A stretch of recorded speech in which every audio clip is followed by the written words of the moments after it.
ఈరోజు 6వ రోజు ప్రవచనంలోకి వచ్చాం మనం. నారాయణం నమస్కృత్య నరం చైవ నరోత్తమం దేవీం సరస్వతీం వ్యాసం తతో జయముదీరయేత్. హరి ఓం. పరమేశ్వర స్వరూపమైన సభకి నమస్కారం.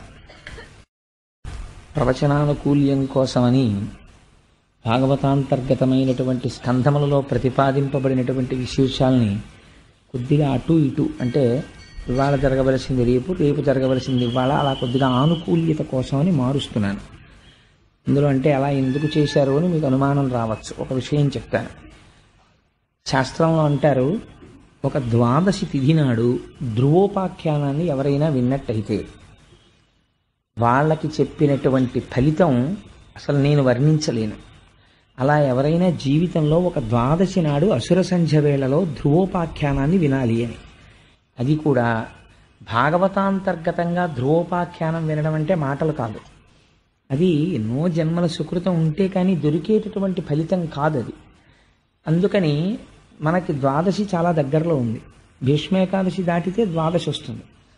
అందుకని ధ్రువోపాఖ్యానాన్ని ద్వాదశి నాటి కట్టి పెడుతున్నాను. అందుకని అయ్యో పాపం ఇంతమంది ఆతృతగా కూర్చుంటున్నారు కదా, ఆ చెప్పింది ఏదో ద్వాదశి నాడు చెప్తే ద్వాదశి అసుర సంధ్య వేళలో ధ్రువోపాఖ్యానాన్ని వింటే ఎంతటి ఫలితం చెప్పారంటే ఇంకంతా ఇంత ఫలితం కాదు. అందుకని ఆయా తిథులకి కొన్ని కొన్ని సరిపోయేటట్టుగా సమన్వయం చేస్తున్నాం. ఇంకా ఇవాల్టి ప్రవచనానికి సంబంధించినంత వరకు చతుర్ముఖ బ్రహ్మగారి యొక్క శరీరంలోంచి కొంత సృష్టి జరిగింది అని మీకు నేను చెప్పాను. సృష్టి 10 విధములుగా ఉంటుంది. అండ సృష్టి, ఈశ్వరుడి సంకల్ప సృష్టి, మైథున సృష్టి, జంతు సృష్టి, ఇలా రకరకాలుగా ఉంటుంది. అందులో ఈశ్వరుడి యొక్క దేహములోంచి వచ్చినటువంటి సృష్టి కొంత ఉన్నది. అందులో 10 మంది ప్రజాపతుల్ని ఆయన తన శరీరములోంచి సృష్టించాడు. అటువంటి వారిలో ఆయన బొటనవేలులోంచి జన్మించినటువంటి వాడు దక్ష ప్రజాపతి. నేత్రములలోంచి జన్మించినవాడు అత్రి మహర్షి. ఆ అత్రి మహర్షి యొక్క సంతానమే ఆత్రేయ సగోత్రీకులు. అందుకని ఆ బొటనవేలులోంచి జన్మించినటువంటి మహాపురుషుడు దక్ష ప్రజాపతి. ఆయన్ని తక్కువగా అంచనా వేయడానికి వీల్లేదు. ఎందుచేత అంటే 10 మంది ప్రజాపతులకు కూడా ఆయనకి నాయకత్వం ఇచ్చారు. అంటే ఆయన ఎంతటి మహానుభావుడో మీరు ఆలోచించండి. అటువంటి దక్ష ప్రజాపతికి 16 మంది కుమార్తెలు కలిగారు. ఈ 16 మంది కుమార్తెల్ని కొంతమందికి ఇచ్చి ఆయన వివాహం చేశాడు. అందులోనే మూర్తి అనబడేటటువంటి ఆవిడ గర్భము నుంచి నరనారాయణులు ఉద్భవించారు. వాళ్లే బదరీలో తపస్సు చేశారు. అందుకే బదరీకి అంత శక్తి ఎక్కడిది అంటే ఉద్ధవుడు ఉండడం, నరనారాయణావతారం అక్కడ తపస్సు చేయడం, ప్రహ్లాదుడు అక్కడికి వెళ్ళడం, ఇలాంటి వాటి చేత బదరీ క్షేత్రానికి అంత గొప్పతనం వచ్చింది. ఇంకా మాట్లాడితే బాదరాయణుడు అని రేగిపళ్ళు ఎక్కువగా ఉండేటటువంటి వనం ఎక్కడుంటుందో అక్కడ కూర్చుని వ్యాసుడు తపస్సు చేశాడు, భాగవతాన్ని రచన చేశాడు. అందుకని ఆయనకి బాదరాయణుడు అని పేరు. బదరికావనంలో తిరిగాడు కాబట్టి. సో ఆ బదరీ క్షేత్రానికి అంత గొప్పతనం.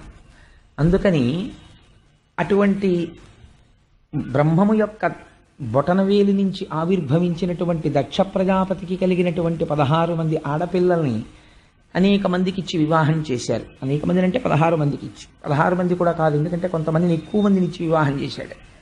అలా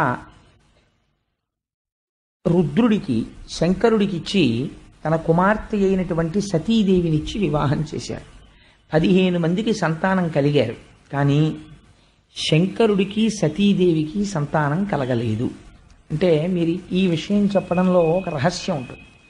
మిగిలిన వారందరూ ప్రవృత్తి మార్గమునందు నడచినవారు, అంటే అందరిలాగే సంసారం చేసి కొంతమంది బిడ్డల్ని కన్నవారు. అంటే అది తక్కువ అని నేను ప్రతిపాదన చేయడం లేదు. ప్రవృత్తి మార్గంలో వెళ్ళిన గృహస్థాశ్రమంలో ఉన్నవాడు పితృ రుణాన్ని తీర్చుకోవడం కోసమని సంతానం కనడమునందు దోషం ఏం పట్టవలసిన అవసరం ఏం లేదు. అలా అయితే ఆ మూర్తి అనబడేటటువంటి ఆవిడ వలన నరనారాయణ అవతారము వచ్చేటటువంటి అవకాశమే లేదు కదా. అందుచేత కానీ శివుడికి సతీదేవికి కలిసి సంతానం కలగలేదు. కారణం ఏమిటంటే శంకరుడు సాక్షాత్తుగా బ్రహ్మము. అటువంటి బ్రహ్మమైనటువంటి వాడికి మళ్ళీ పిల్లలు హడావిడి ఎక్కడుంటుంది? అలా జన్మించవలసినటువంటి అవసరం ఉంటే 2 సందర్భాల్లో జన్మించారంతే. అందుకే అసలు శివ కుటుంబమే చాలా గమ్మత్తుగా ఉంటుంది. పార్వతీదేవి నలుగులోంచి వచ్చినటువంటి వాడు గణపతి. పరమశివుని యొక్క తేజస్సులోంచి ఉద్భవించిన వాడు కుమారస్వామి. వాళ్ళిద్దరి యొక్క లౌకికమైన మైథున సంబంధమునకు సంతానం ఉండదు. ఎందుచేత అంటే వాళ్ళు పరబ్రహ్మస్వరూపులు కనుక. అటువంటి తత్వము కలిగినటువంటి శంకరుడు, దక్ష ప్రజాపతి చాలా అనుకూలంగా చాలా సంతోషంగా ఉండేవారు. అలా ఉంటున్నటువంటి సందర్భంలో ఒకానొకప్పుడు ప్రజాపతులందరూ కలిసి సత్రయాగం చేశారు.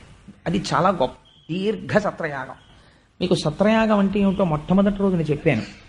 ఎవరైతే ఋత్విక్కులుగా ఉంటారో వాళ్ళే యజమానులుగా కూడా ఉండేటటువంటి ఆ యాగమునకు సత్రయాగమని పేరు. అటువంటి సత్రయాగం చేస్తున్నారు ప్రజాపతులు.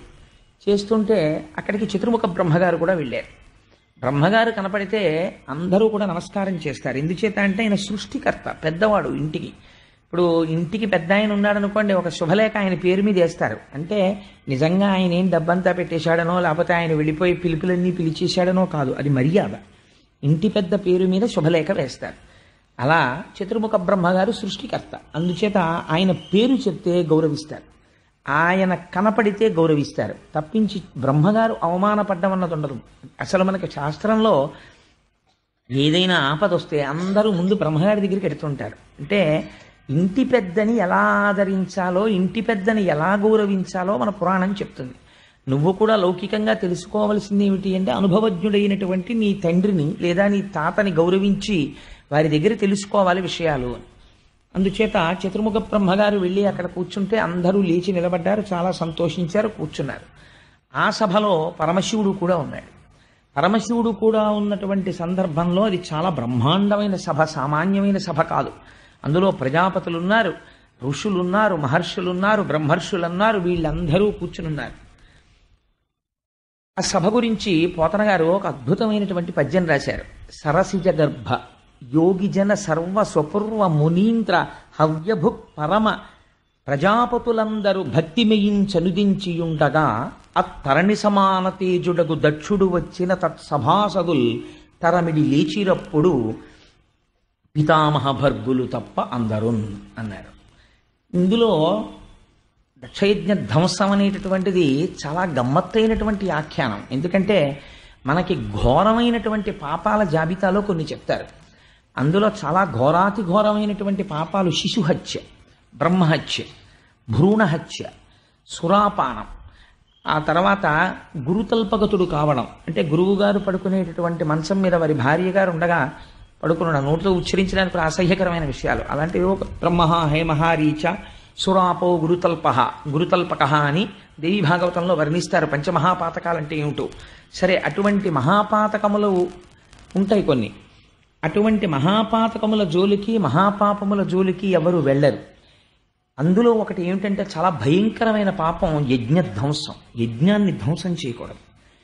కానీ శంకరుడు ఒక యజ్ఞాన్ని ధ్వంసం చేశాడు. అదే దక్షయజ్ఞ ధ్వంసము అంటారు. దక్షయజ్ఞ ధ్వంసం చేస్తే దానికి బ్రహ్మరథం పట్టారు వ్యాసుల వారు, దానికి బ్రహ్మరథం పట్టారు పోతన గారు. అదేమిటండి యజ్ఞధ్వంసం? అసలు గొప్ప కథ ఎందుకు అవుతుంది? దాన్ని భాగవతంలో రాయడం ఏమిటి? దాన్ని మనం వినడం ఏమిటి? అది చెప్పుకోవడం ఏమిటి?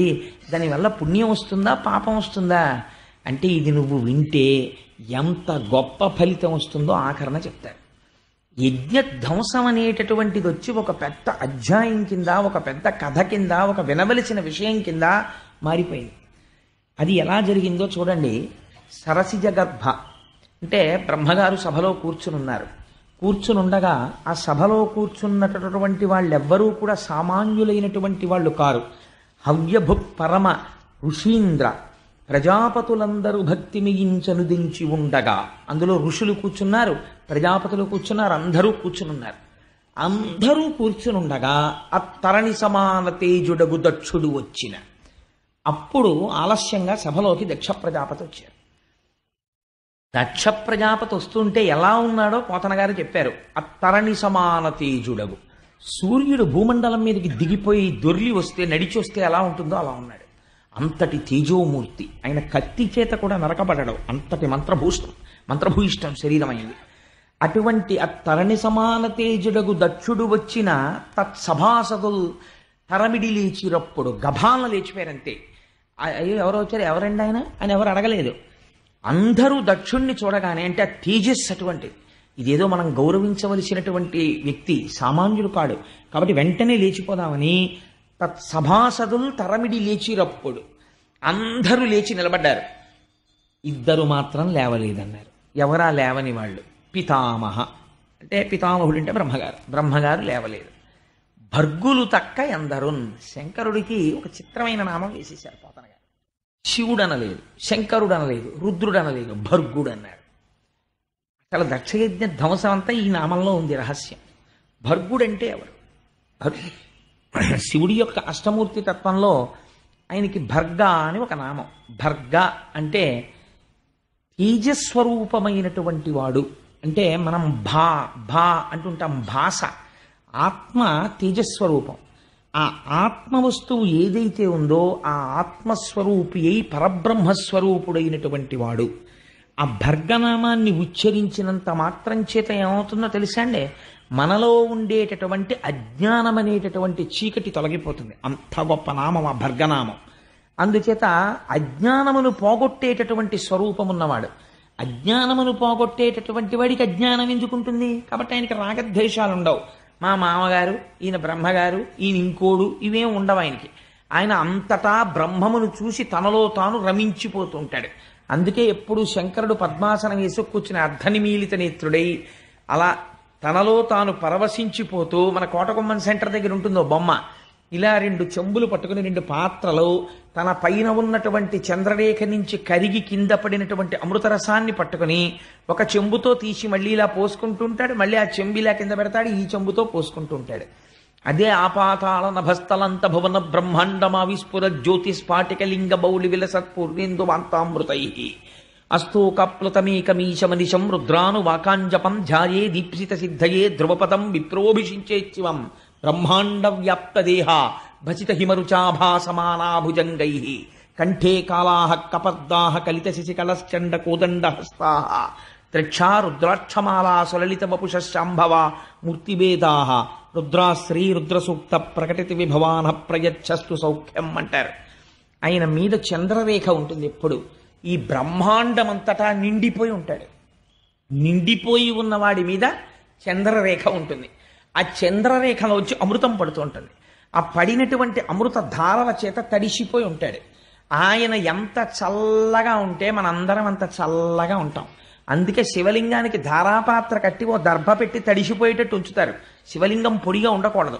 అభిషేకం మొదలు పెడితే మాత్రం పువ్వు బోర్లించి చెయ్యాలి. అందుకని అలా ధారాపాత్ర నుంచి నీరెప్పుడు పడుతూనే ఉంటుంది శివలింగం మీదకి. అంత చల్లగా ఉంటాడు ఆయన. ఆయన చల్లగా ఉంటే మనం చల్లగా ఉంటాం. చంటి పిల్లాళ్లాగా పరబ్రహ్మంలో రమించిపోతూ 2 చెంబులు పట్టుకుని 2 కలశలు, ఇందులో అమృతం తీసి ఇలా పోసుకుని మళ్ళీ చెయ్యిలా పెడుతూ ఉంటాడు. ఇందులోకి మళ్ళీ అమృతం నిండేలోగా ఈ పాత్రలో అమృతం ఇలా పోసుకుంటూ ఉంటాడు. పోసుకుంటూ అమృతము చేత తడిసిపోయినటువంటి దేహముతో ఉంటాడు ఆయన. అటువంటి వాడు మహాజ్ఞాని. ఆయన్ని తలుచుకుంటే చాలు జ్ఞానం ఇస్తాడు. అటువంటి శంకరుడు ఇప్పుడు అసుర సంధ్య వేళలో వెడుతూ ఉంటాడు ఆకాశ మార్గంలో. అందున వెళ్ళేటప్పుడు భూమండలం మీద ఆయన ఎక్కడ దిగడు. ఆయనకు అదొక లక్షణం ఉంది. శంకర భగవత్పాదులు ఒక చోట అంటారు, ఎక్కడ దిగుతాడంటే ఒకే ఒక్క చోట దిగుతాడు భారతఖండంలో. ఎక్కడ దిగుతాడంటే ఒక్క శ్రీశైలం కొండ మీద మాత్రం దిగుతాడట. మరి ఆయనకి ఏమిటో ఆ సంతోషం. శ్రీశైలే స్వర్ణశృంగే మణిగణరచితే కల్పవృక్షాళి శీతే అని సంధ్యారంభ విజృంభితం శృతిశిరస్థానాంతరాధిష్ఠితం సప్రేమ భ్రమరాభిరామవసకృత్సత్వాసనాశోభితం భోగీంద్రాభరణం సమస్త సుమన పూజ్యం గుణావిష్కృతం సేవే శ్రీగిరి మల్లికార్జున మహాలింగం శివాలింగితం అంటారు. అటువంటి స్వామి వృషభవాహనారూఢుడై అసుర సంధ్య వేళలో వెడుతూ ఉంటాడు. ఆ స్వామి కూర్చుని ఉంటే ఆయన భర్గుడు, ఆయన జ్ఞానం ఇచ్చేవాడు. జ్ఞానం ఇచ్చేటటువంటి వాడికి, ఆత్మస్వరూపి అయ్యున్నవాడికి గురువు శిష్యుడు, తండ్రి కొడుకు, మామ అల్లుడు, ఈ బంధాలు ఎలా ఉంటాయండి? ఆత్మస్వరూపుడై ఉంటాడు. ఇది చెప్పడానికే భర్గుడు తక్క అందరు. ఆయన దక్ష ప్రజాపతి అల్లుళ్ళ కూర్చోలేదు అక్కడ, మహాజ్ఞాని అయి కూర్చొని ఉన్నాడు. ఇలా కూర్చుని ఉండగా విశ్వం పశ్యతి కార్యకారణతయా స్వస్వామి సంబంధత శిష్యాచార్యతయా తథైవ పితృపుత్రాజ్ఞనాభేదత స్వప్నే జాగ్రతివా అని దక్షిణామూర్తి స్తోత్రంలో శంకర భగవత్పాదులు అంటారు. ఒకసారి ఆత్మతత్వం ఎరుకకు వచ్చిన తర్వాత తండ్రి కొడుకు ఎక్కడున్నాడు, గురువు శిష్యుడు ఎక్కడున్నాడు? ఉన్నదొక్కటే, ఆత్మ ఒక్కటే ఉన్నది. అలా ఆత్మస్వరూపమునందు రమించిపోయి తాను జ్ఞాని కాబట్టి అజ్ఞానమును మన్నించగలడు. అజ్ఞానమును మన్నించి అజ్ఞానమును దాహకత్వము తీసివేయగలిగిన వాడెవడో వాడికి భర్గుడని పేరు. అజ్ఞానిని చూసి ఆయన కూడా కోపడ్డాడు అనుకోండి, ఆయన కూడా అజ్ఞాని అయిపోయినట్టే లెక్క. ఆయన తన స్థానము నుంచి భ్రంశము కాడు, అలా కూర్చున్నవాడైతేనే భర్గుడు.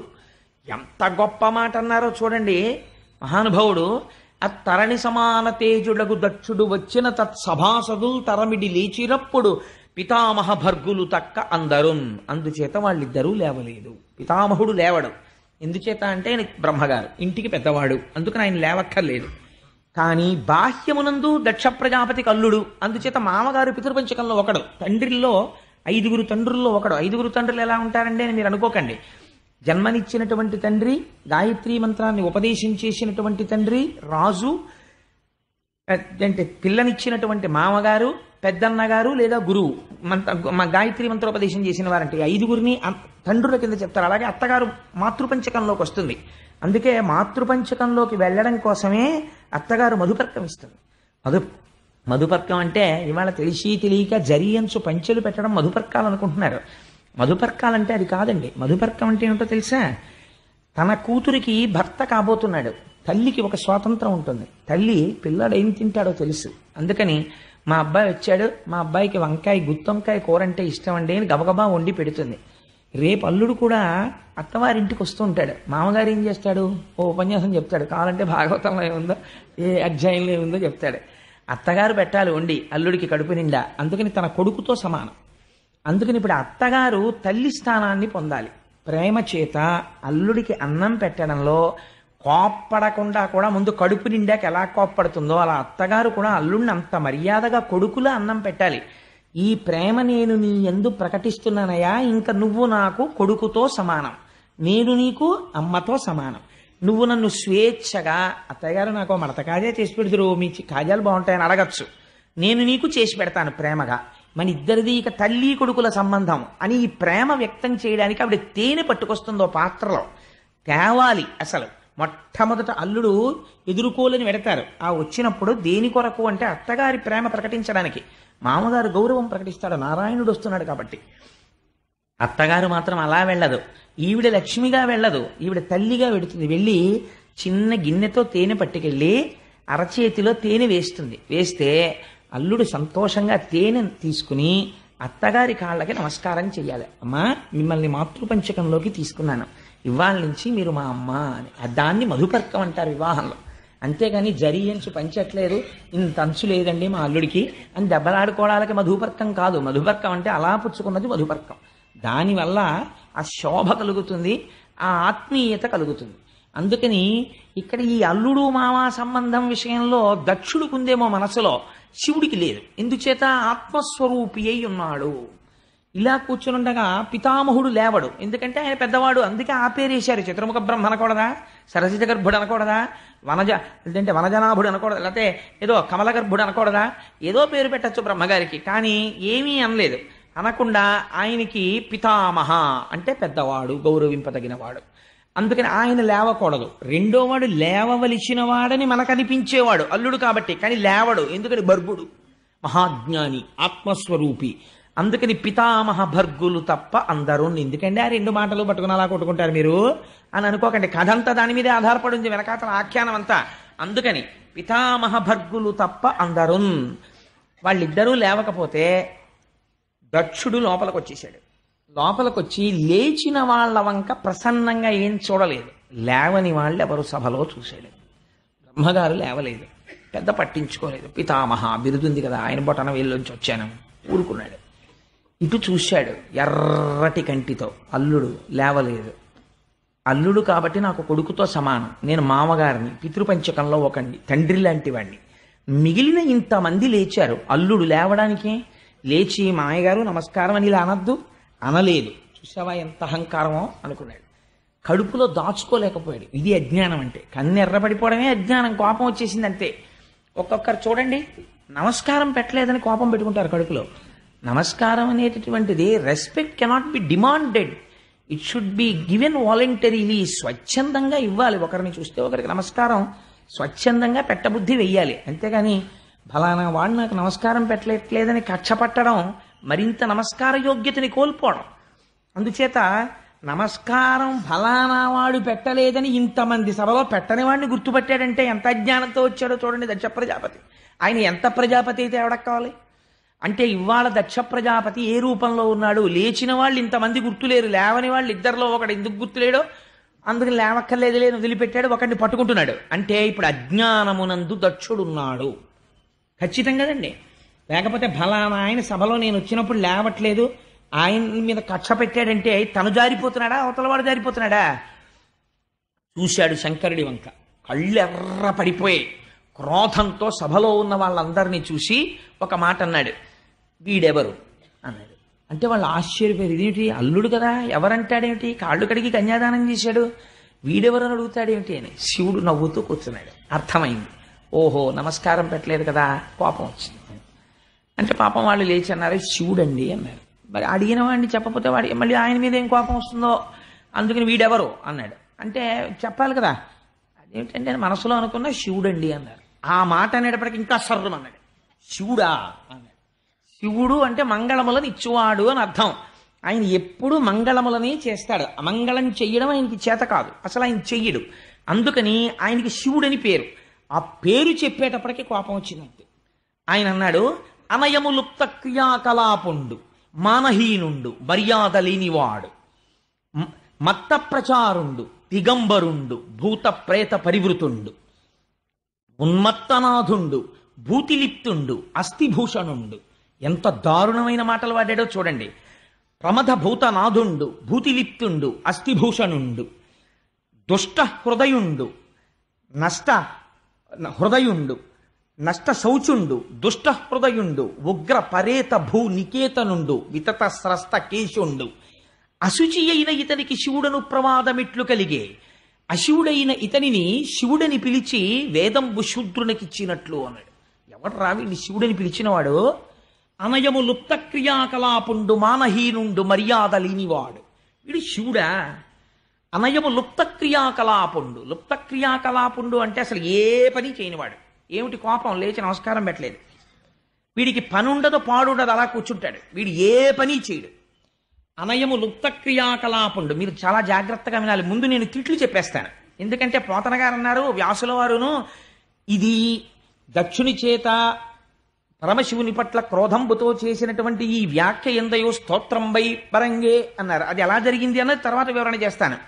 ముందేమన్నాడంటే అనయము లుప్త క్రియాకలాపుండు. కోపం వచ్చేసింది అనుకోండి అల్లుడి గారి మీద, పనా పాడ అలా పురాణాలుగా పోతుంటాడు అంటాడు మామగారు. అందుకని అనయము లుప్త క్రియాకలాపుండు, వీడికేం పని పాడు లేదు.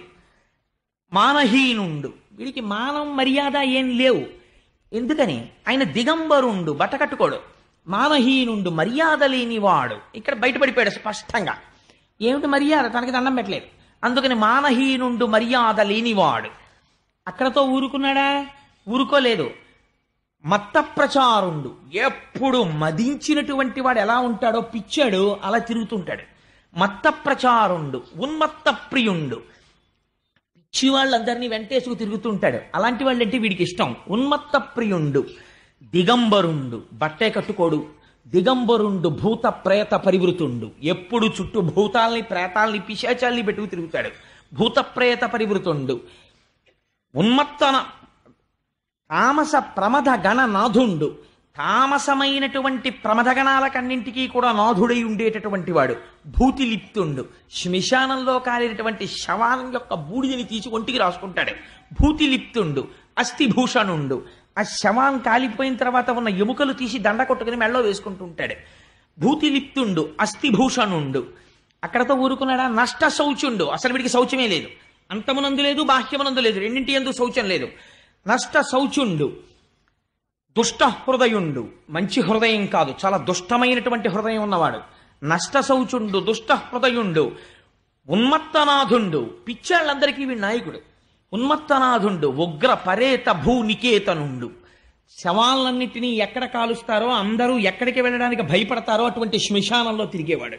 ఉగ్ర పరేత భూ నికేతనుండు వితత స్రస్త కేశుండు, జుట్టు దువ్వుకోవడమే చేత కాదు, ఎప్పుడు జడలు కట్టేసి పెద్ద జటాజూటం ఒకటి కట్టుకు తిరుగుతుంటాడు. వితతస్రస్త కేశుండు, లేదా ఇలా చిమ్ముకుని విరజిమ్ముకుని తిరుగుతుంటాడు, అందుకని వితతస్రస్త కేశుండు. అశుచి, అసలు చూస్తేనే భయం వేస్తుంది, ముట్టుకోబుద్ధేదు, అమంగళకరుడు. అశుచి అయిన ఇతనికి శివుడను ప్రమాదమెట్లు కలిగే. ఇతనికి శివుడని పేరు ఎవరు పెట్టారు? ఎలా మంగళకరుడు. వీణ్ణి పట్టుకుని శివుడని పిలిస్తే నాకేమని పిలుస్తుందో తెలుసా? అశివుడైన ఇతనిని శివుడని పిలుచుట వేదంబు శూద్రునకిచ్చినట్లు. యజ్ఞోపవీతం లేనివాడికి, ఉపనయన సంస్కారం జరగని వాడికి, స్వరం తెలియని వాడికి వేదం పట్టుకెళ్ళి ఇచ్చినట్టుంది వీడిని శివుడని పిలవడం. ఎవడు పిలిచాడు వీడిని శివుడని? ఎంత దారుణంగా మాట్లాడాడో చూడండి, అంత భయంకరమైన శివనింద చేశాడు. ఇదంతా చేస్తున్నప్పుడు శంకరుడు ఏం చేస్తున్నాడు అంటే చాలా సంతోషంగా నవ్వుతూ కూర్చున్నట్టే కుర్చీలో. ఈయన మాత్రం చాలా తిట్టేశాడు. తిట్టేసిన తర్వాత కోపం ఆగుతుందండి. అయితే నేను ఇక్కడ ఒక్క మాట చెప్పాలి. సాధారణంగా ఏమిటంటే కోపంలో ఉండేటటువంటి లక్షణం ఒకలా ఉంటుంది. మనం ఎవరి మీదన్నా చాలా కోపంతో ఉన్నాం అనుకోండి, ఆ ఎదురుగుండా కూర్చున్నాడు అనుకోండి, పిల్లాడి మీదే కోపంగా ఉంది, పిల్లాడిని వీడు స్కూల్కి వెళ్ళాడు, చదవాడు, హోంవర్కులు చేయట్లేదు అని తండ్రి తిట్టేస్తుంటే వాడు తలంచుకుని ఇలా రాస్తున్నాడు అనుకోండి, మంట వచ్చేస్తుంది తండ్రికి. చూడు ఎన్నన్నా మాట్లాడడం ఒక్క తలుగు అంటాడు కోపం వచ్చేసి. అదే తిరిగి ఏదో మాట్లాడాడు అనుకోండి, ఆ కోపం కొంత డిఫ్యూజ్ అవుతుంది. అయ్యో తప్పు అయిపోయిందండి నాన్నగారండి, ఇంక నుంచి చదువుకుంటానండి ఏదో అంటే వెంటనే కొంచెం తగ్గుతాడు. అలా మాట్లాడకపోతే అది ఉధృతం అయిపోతుంది ఆ కోపం. చూడు ముచ్చులో ఎలా కూర్చున్నాడో అంటారు. ఆయన పాపం నవ్వుతూ కూర్చున్నాడు, భర్గుడు కాబట్టి ఈయనకి ముచ్చులో కనపడుతున్నాడు ఆయన మాట్లాడ్డాను. ఈయన చేసినటువంటి స్తోత్రం ఎలా అయింది? ఇదొక విచిత్రమైన విషయం. అనయము లుప్త క్రియాకలాపుండు. దీన్నే పార్వతీదేవితో తర్వాత చెప్తాడు శంకరుడు. లుప్త క్రియాకలాపుండు అంటే మనకి రెండు మార్గములు ఉంటాయి. ఒకదాన్ని ప్రవృత్తి మార్గం అంటారు, ఒకదాన్ని నివృత్తి మార్గం అంటారు. ప్రవృత్తి మార్గం అంటే ఏదో ధన సంపాదన చేసుకోవడం, సంసారాన్ని పోషించుకోవడం, కుటుంబంతో ఉండడం, కర్మకాండ చేస్తూ ఉండడం, ఈ పూజ చేస్తూ ఉండడం, ఆ పూజ చేస్తూ ఉండడం, ఇలాంటి వాటి అన్నింటినీ కలిపి ప్రవృత్తి మార్గం అంటారు. అది కూడా కామ్యకర్మ, నాకేదో శుభం జరగాలని చేస్తూ ఉంటాడు. నివృత్తి మార్గం అని ఉంటుంది. నివృత్తి మార్గంలో తాను ఏమీ చేయడు. బ్రహ్మమును తెలుసుకొని జ్ఞాన మార్గంలో తాను బ్రహ్మమును తెలుసుకొని బ్రహ్మయై బ్రహ్మవిత్ బ్రహ్మైవ భవతి.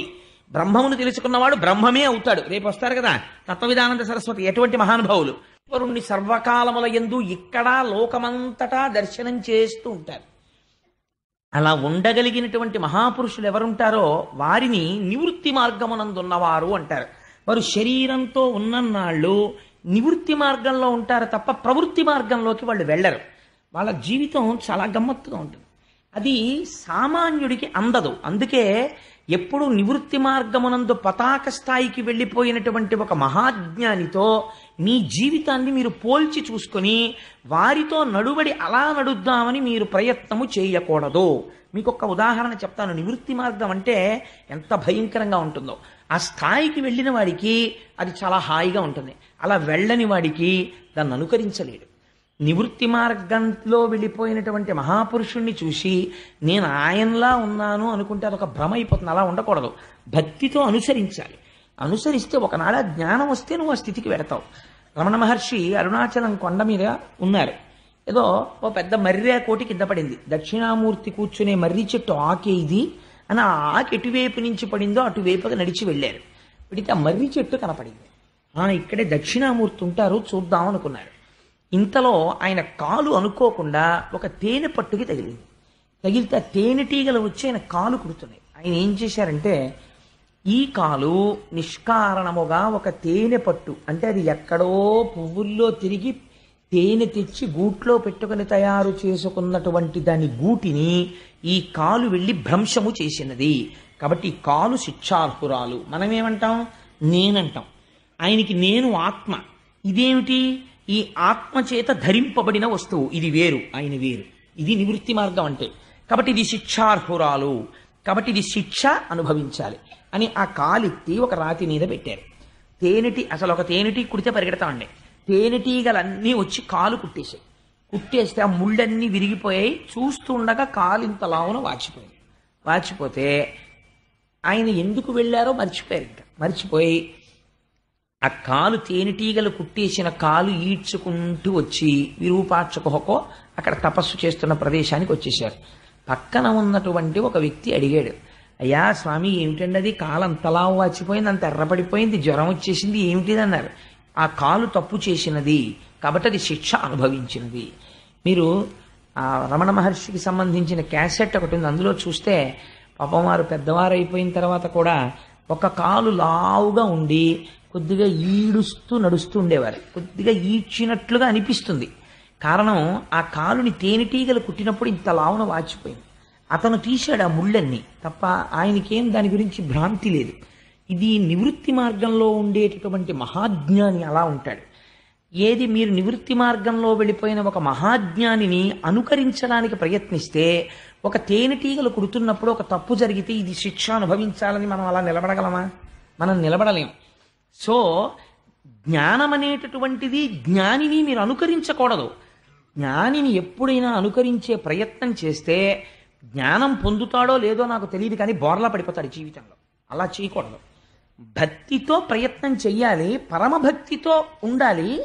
ఉండగా ఉండగా భక్తి పండితే ఒకనాడు జ్ఞానం వస్తుంది. ఆ జ్ఞానం వచ్చేసిన తర్వాత ఇంకా బోర్డే ఉండదు జ్ఞానిని. మీరు కూడా రమణులు ఎలా ఉన్నారో అలా మీరు ఉండగలరు, కానీ అది వచ్చేంత వరకు మీరు రమణుల్ని ఇమిటేట్ చేయడానికి ప్రయత్నం చేయకూడదు. అది పొరపాటు. భక్తి మార్గంలో మాత్రమే ప్రయాణం చేయాలి. ఆ భక్తి మార్గంలో వెళ్ళడం శ్రేయస్కరం.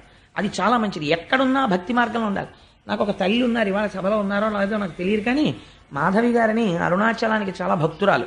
వారు నాకు ఒక 2 రోజుల క్రితం, నిన్ననో ఎప్పుడో అనుకుంటాను, ఫోన్ చేశారు పొద్దున్న. ఆ తల్లి అన్నారు నాతోటి, కోటేశ్వరరావు గారు మేము 15 మంది ఉపన్యాసానికి వస్తున్నాం, వచ్చేటప్పుడు మేము ఏం చేస్తున్నామంటే ఇంటి దగ్గర బయలుదేరుతూ రమణాశ్రమం దగ్గర మేము గిరి ప్రదక్షిణానికి బయలుదేరుతున్నాం అని నమస్కారం చేసుకుని గబగబ గబగబ నడుచుకుంటూ ఇక్కడికి వచ్చేస్తున్నాం. ఇది ఆది అన్నామలై దేవాలయం అనుకుని ఇక్కడ కూర్చుని ప్రసంగం వినేసి మళ్ళీ మేము ఆది అన్నామలై నుంచి తిరిగి ఉత్తరార్ధ భాగం పూర్తి చేసుకుని అరుణాచలం కొండ గిరి ప్రదక్షిణం పూర్తి చేసుకుంటున్నాం అనుకుని మళ్ళీ లేచి నడుచుకుంటూ ఇంటికి వెళ్ళిపోతున్నాం. ఇంటికి వెళ్ళిపోయి అమ్మయ్య గిరి ప్రదక్షిణం అయిపోయిందని ఒక్కసారి అరుణాచలం కొండ తలుచుకుని నమస్కారం చేసుకుని కాటేజ్లోకి వెళ్ళిపోతున్నాం, రమణాశ్రమంలోకి వెళ్ళిపోతున్నాం, ఇంట్లోకి వెళ్ళిపోతున్నాం. భావన మాత్రం చేత ఏమైంది? మీరు గిరి ప్రదక్షిణం చేస్తున్నారు. ఇప్పుడు ఈ భక్తి ఒకనాడు మీకు అనుగ్రహాన్ని కల్పిస్తుంది. ఈ భక్తి మిమ్మల్ని ఒక స్థితికి తీసుకెళ్తుంది. అంతేగాని రమణుల్ని ఇమిటేట్ చేయకూడదు. ఆవిడ ఎంచుకున్న మార్గం గొప్పది. నేను వెంటనే ఫోన్ పెట్టేసి నా భార్యతో చెప్తే చాలా సంతోషపడింది. నిజంగా చాలా గొప్ప విషయం కదండి, చాలా మంచి ఆలోచన వచ్చింది ఆవిడకి. చాలా అంత మంచి ఆలోచన ఎలా వచ్చిందండి? నిజమే, అలా అనుకుని అటువంటి భావనతో వెళ్ళడం. ఆవిడ ప్రతిరోజు గిరి ప్రదక్షిణం చేసేస్తున్నారు, భాగవతం వినేస్తున్నారు, ఎంత పుణ్యం మూట కట్టేస్తున్నారు. చాలా గొప్ప విషయం ఇది. మనస్సు చేత ఎదగడం అంటే అది. సో నేనేదో ఒక వ్యక్తిని పొగడాలని కాదు, అసలు ఆవిడ ఈ సభలో ఉన్నారో లేరో కూడా నాకు తెలియదు. నేను ఒక మంచి విషయాన్ని ప్రతిపాదన చెయ్యాలి కాబట్టి చేశానంతే. అందుచేత లుప్త క్రియాకలాపుండు. ఇప్పుడు మీరు చెప్పండి, ఒక జ్ఞానికి మనకున్నట్టుగా కర్మలు ఉంటాయా? ఉండవు. కాబట్టి ఇప్పుడు ఏమైంది? లుప్త క్రియాకలాపుండు అన్నది దక్షుడు నిందించడానికి ఉపయోగించాడు, కానీ అది ఏమైంది? శివుడి పట్ల స్తోత్రం అయిపోయింది. అనయము లుప్త క్రియాకలాపుండు మానహీనుండు. మానహీనుడంటే ఎవరు? శరీరము మీద భ్రాంతి ఉందనుకోండి, ఇది నా శరీరం అనిపిస్తే దీనికి మంచి ప్యాంట్ వేద్దాం, దీనికి మంచి చొక్కా తొడుగుదాం, మంచి పౌడర్ రాసుకుందాం, అలా ఉందాం, ఇలా ఉందాం, ఇలా టై కట్టుకుందాం, ఇలా కోట్ వేసుకుందాం, అన్ని కోరికలు వస్తాయి. ఏమిట్రా దిక్కుమాలిన శరీరం, ఇది నేనా? ఇది పడవా? ఇందులో ప్రయాణించి ఈశ్వరుడి పాదాలు చేరుకోవడానికి ఇది ఉపయోగపడుతుంది. శరీరం అధ్యంకులకి ఇది ధర్మ సాధనం, ధర్మానికి ఉపయోగించాలి తప్ప అంతకుమించి దీనికి అలంకారం ఏమిట్రా, అది ఎందుకు దీని మీదంత వ్యామోహం అని ఉన్నాడు అనుకోండి. ఆయనకి మానహీనుడు ఏమిటండి? ఆయన ఇప్పుడు అలా ఉంటారు, తలకాయ దూకోరు సరిగ్గాను, లేకపోతే ఎప్పుడు బోడిగుండు, లేకపోతే ఎప్పుడు అలా తిరుగుతుంటాడు, ఆయన పంచి చిరిగిపోయి ఉంటుంది, ఆయన చొక్కా చిరిగిపోయి ఉంటుంది, బయటవాడికి అలా కనిపిస్తుంది. కానీ ఆయన మానహీనుడు కాడు, ఆయనకి దేహభావన లేదు. కాబట్టి ఇప్పుడు మానహీనుడు అన్న దక్షుడు వాడిన మాట ఈశ్వరుడి పట్ల స్తోత్రమైంది. మానహీనుండు. రమణులు తపస్సు చేసిన తర్వాత కొంతకాలం బట్ట కట్టుకునేవారు కాదు, దిగంబరులై తిరుగుతుండేవారు. ఎవరో ఒకరు అడిగారు, భగవన్ మీకు దేహభావన లేదు, కానీ లోకం అని ఒకటి ఉంది కదా, ఇంకా అది ఎదగలేదు కదా, అందుకని మీరు కనీసం ఒక గోచీ పెట్టుకుంటే బాగుంటుంది. ఆల్ రైట్, లోకం, నేను ఒక గోచీ పెట్టుకుంటే లోకానికి బాగుంటే అది పెట్టుకోవడం వల్ల చిన్న నష్టం ఏమిటి? అలాగే పెట్టుకుంటాను, గోచీ పెట్టుకునేవారు. మానహీనుండు. ఒక జ్ఞాని స్థితి ఎలా ఉంటుందో చూడండి. వాళ్ళకి దాని మీద కూడా మమకారం ఉండదండి. ఆ గోచీ నిండా కన్నాలు ఉండేవి. ఉంటే కోటీశ్వరులు, హైకోర్టు జడ్జీలు ఆయన ఆశ్రమం చుట్టూ తిరిగేవారు. కోరుకుంటే ఇంత గోచి ఇచ్చేవాళ్ళు ఉండరండి. ఆయన గిరి ప్రదక్షిణం చేస్తూ రక్కసిముళ్ళ పొదల్లోకి వెళ్ళి 2 ముళ్ళు విరిచి ఒక ముళ్ళుకి ఒక ముళ్ళుతో కన్నం పెట్టి ఉన్న గోచి తీసేసి అందులోంచి దారం లాగి ఈ ముళ్ళుకి ఎక్కించుకొని ఆ గోచీకున్న కన్నం కుట్టేసుకుని మళ్ళీ గోచి పెట్టుకుని వచ్చేసేవారు. కన్నాల గోచి అని 10 మంది బాధపడకుండా, అయితే ఆయనకు అది అక్కర్లేదు. ఇప్పుడు ఆయన్ని మానహీనుడు అంటారా, ఆత్మస్థితిగతుడు అంటారా? అంతే వాళ్ళ స్థితి. మహానుభావులు ఆత్మస్థితిగతులైనటువంటి వారు అలా ఉంటారు. మానహీనుండు అంటున్నాడు. ఇప్పుడు అది నిందయిందా స్తోత్రమైందా? శంకరుడికి స్తోత్రమైంది. మర్యాద లేనివాడు. మర్యాద అన్నది ఎప్పుడు ఇస్తారు? నిన్నటి రోజున మీరు విన్నారు, పరీక్షిత్ వచ్చాడు, మహానుభావుడైన తపస్సు చేసుకుంటున్నాడు శమీక మహర్షి. ఎప్పుడు మర్యాద ఇస్తారు? ఎవరో వచ్చారు, తలుపు కొట్టారు, లోపలికి వచ్చారు, ఇది పైకి భావన ఉంటే మీరు అవతల వారికి మర్యాద ఇస్తారు. అసలు ఇంద్రియములేవీ పని చేయకుండా అంతటా ఒక్క బ్రహ్మమే కనపడుతున్న వాడికి రెండో వస్తువు ఎక్కడి నుంచి కనపడుతుంది? ఇంకోళ్ళు వచ్చారని చెప్పడానికి. ఉన్నదొక్క బ్రహ్మమా, బ్రహ్మమునందు రమించిపోతున్నాడు ఆయన. ఇప్పుడు ఆయనకి మర్యాద లేనివాడు అని మీరు ఎలా అంటారంటే బ్రహ్మమునందు రమిస్తున్నవాడు. కాబట్టి ఇప్పుడు ఆయనకి మర్యాద అన్న మాట వర్తించదు. కాబట్టి స్తోత్రం అయింది. కాబట్టి అనయము లుప్త క్రియాకలాపుండు మానహీనుండు మర్యాద లేనివాడు మత్త ప్రచారుండు. ఎప్పుడు ఉగ్రంగా తిరుగుతుంటాడు. ఇదొక విచిత్రమైన విషయం అండి. చాలా ఆశ్చర్యంగా ఉంటుంది బ్రహ్మజ్ఞానుల యొక్క స్థితి. కావ్యకంఠ గణపతి మునిని అరుణాచలంలో తిరుగుతుండేవారు. పరమశివుడికి గురించి చెప్పేటప్పుడు అరుణాచలాన్ని అనుసంధానం చేస్తే ఆ నామము విన్నంత మాత్రము చేత పాపములు పటాపంచలవుతాయి. అందుకని అరుణాచలాన్ని ఎక్కువ కలుపుతున్నాను ఇవాళ. కావ్యకంఠ గణపతి ముని కంచిలో ఉండేవారు. అమ్మవారి దర్శనం అయింది ఆయనకి. కంచి కామాక్షీదేవి ప్రత్యక్షమై నువ్వు నా దర్శనము నీవు పొందడం వల్ల నువ్వు సమస్త శక్తులు నీ స్వాధీనమయ్యాయి. కానీ నువ్వు ఇక్కడ ఉండకు, అరుణాచలం వెళ్ళిపో, పిచ్చివాడు తిరిగినట్టు తిరుగుతూ ఉండు అంది. అంటే ఆయన నడుస్తుంటే, ఆయన చూస్తుంటే ఎలా ఉండేదంటే, కావ్యకంఠ గణపతి మీద కాదు, శేషాద్రి స్వామి వారు తిరుగుతుంటే అందరు అనుకునేవారు, ఏమిటో బాబా అంత ఉగ్రంగా ఉంటాడు, అలా తిరుగుతుంటాడు అనుకునేవారు. ఆయన తనకున్న శక్తులు బయటపడకుండా ఇలా కూర్చుని ఉండేవారు ఎప్పుడు. ఇప్పటికీ మీకు అరుణాచలంలో కొన్ని క్యాంటీన్స్లో కనపడతాయి. వారి పేరు మీద ఆశ్రమం ఉంది. ఇప్పటికీ రాత్రింబవళ్ళు ఆ సమాధిలోంచి శక్తి తరంగాలు బయటికి ప్రసారం అవుతూ ఉంటాయంటారు. ఈసారి నాతో వచ్చిన వాళ్ళు 100 మంది అరుణాచలంలో శేషాద్రి స్వామి కాటేజెస్లోనే ఉన్నారు. అందుచేత ఉన్మత్త ప్రియుండు. ఇప్పుడు చెప్పండి, మత్త ప్రచారుండు. ఆయన ఎలా ఉంటాడు చూడ్డానికి? ఉగ్రంగా తిరుగుతున్నట్టు ఉంటాడు. కారణం ఏమిటి? అసలు బాహ్య సంబంధం ఏమీ లేదు. ఎప్పుడు బ్రహ్మమునందు రమించిపోతూ ఆనందంతో తిరిగేస్తుంటాడు. వెర్రి ఆనందంలో ఉన్నాడు అనుకోండి, వాడు పిచ్చాళ్ళే ఉంటాడు. మీరు ఎప్పుడైనా చూడండి, ఓ పిల్లాడు ఎక్స్పెక్ట్ చేయలేదు, వాడు అసలు ఎప్పుడు నోరు విప్పి మాట్లాడ్డు. ఎప్పుడు చూసినా ఇలా రైటింగ్ ప్యాడ్ ఎట్టుకుని ఇలా ఓ లెక్కలు చేసేస్తుంటాడు. ఆ పిల్లాడికి తండ్రి ఫోన్ చేశాడు, ఒరే హైదరాబాద్ నుంచి ఇప్పుడే తెలిసింది న్యూస్, ఎంసెట్లో నీకు స్టేట్ ఫస్ట్ వచ్చింది. ఎప్పుడు నోరెత్తిని మాట్లాడే పిల్లాడి అపార్ట్మెంట్లో ఒక్కసారి ఆహూ ఆహా అని అరిచాడు. బయటికి వచ్చిన నిక్కరేసుకుని పరిగెత్తుకుంటూ వచ్చేసాడు. వాళ్ళ తలుపులు కొట్టేశాడు, వీళ్ళ తలుపులు కొట్టేశాడు, వాచ్మెన్ని కౌగిలించేసుకున్నాడు, ఎదురింటి వాళ్ళ కుక్కను ముద్దెట్టేసుకున్నాడు, అక్కడెక్కడో వెళ్ళిపోతున్న పిల్లని ఎత్తేసుకున్నాడు. ఇటు వీడికి ఏం వెర్రి పట్టిందా బాబు, చదివి పిచ్చి వచ్చేసిందా అనుకుంటారు. ఎందుకు అలా ఉన్నాడు వాడు? ఇవాళ గొప్ప ఆనందాన్ని పొందేశాడు వాడు. యోగరతో వా భోగరతో వా సంగరతో వా సంగ విహీన యస్య బ్రహ్మణి నమతే చిత్తం నందతి నందతి నందచ్చేవ. ఆ బ్రహ్మానందమును పొందినటువంటి వాడు అలా తిరుగుతుంటాడు. అందుచేత శంకరుడు బ్రహ్మానందమును పొందుతున్నవాడు, ఆత్మయందు స్థితిగతుడు, ఆత్మస్వరూపి. ఇంత పిసరు కల్తీ అందులో ఉండదు. కాబట్టి ఇప్పుడు ఆయన నిర్గుణ చైతన్యమై ఉన్నాడు, లింగస్వరూపి అయి ఉంటాడు. అందుకని ఆయన ఎలా ఉంటాడు? మత్త ప్రచారుండు, ఉన్మత్త ప్రియుండు. ఇదో విశేషణం వేసి పారేశాడు. పెచ్చాళ్ళకి ఇష్టం రా నువ్వంటే, మామూలు వాళ్ళు ఎవరు నేను ఇష్టపడరా అన్నాడు. ఉన్మత్త ప్రియుండు. ఉన్మత్తుడు అంటే ఎవరో తెలుసా అండి? ఆయనకి శివాష్టోత్తర శతనామ స్తోత్రంలో ఆయనకు అదో పేరు, ఉన్మత్త ప్రియాయ నమః. అందుకే ఉమ్మెత్త పూలతో పూజ ఇంకెవరికీ లేదు, శివుడి కోడికే. పిచ్చివాణ్ణి మీరు ఎప్పటికీ అర్థం చేసుకోలేరు. ఎందుకని అంటే వాడికి ఏదో భావన ఉంటుంది, కానీ వాడు చేస్తున్న పని మీకు అర్థం కాదు. అలాగే బ్రహ్మజ్ఞాని చేసేటటువంటి పని మీకు అర్థం కాదు. రామకృష్ణ పరమహంస చీకటి పడిన తర్వాత బాగా చీకటిగా మారేడు దళాల చెట్లుండి ఇంతంత ముళ్ళు ఇలా కిందకున్న చోటికి ఆ గుబుర్లలోకి వెడుతుండేవాడు. ఒకసారి వాళ్ళ మేనల్లుడికి అనుమానం వచ్చింది, ఎక్కడికి వెడుతుంటాడో చూద్దాం అసలని చీకట్లో రామకృష్ణ పరమహంస వెంట వెడుతుంటే రామకృష్ణ పరమహంస జంజం తీసేసి ఓ ముళ్ళుకి పెట్టేసి ఉన్న గోచి విప్పేసి అవతల పారేసి ఆ ముళ్ళల్లోకి వెళ్ళిపోతుంటే ఇంతంత మారేడు దళాల చెట్ల ముళ్ళు వీపు గీరేస్తున్నాయి. రక్తం ఓడిపోతూ వెళ్ళిపోయి చెట్టు కింద కూర్చుని తపస్సు చేసుకుంటున్నారు. వాళ్ళు అటువంటి నిశ్శబ్దాన్ని కోరుకుని బ్రహ్మమును అనుభవిస్తారు. ఆ ఆనందాన్ని అక్కడ అనుభవిస్తారు వాళ్ళు. ఇప్పుడు ఇది బయటవాడికి ఎలా ఉంటుందండి? పిచ్చేళ్లే ఉంటుంది.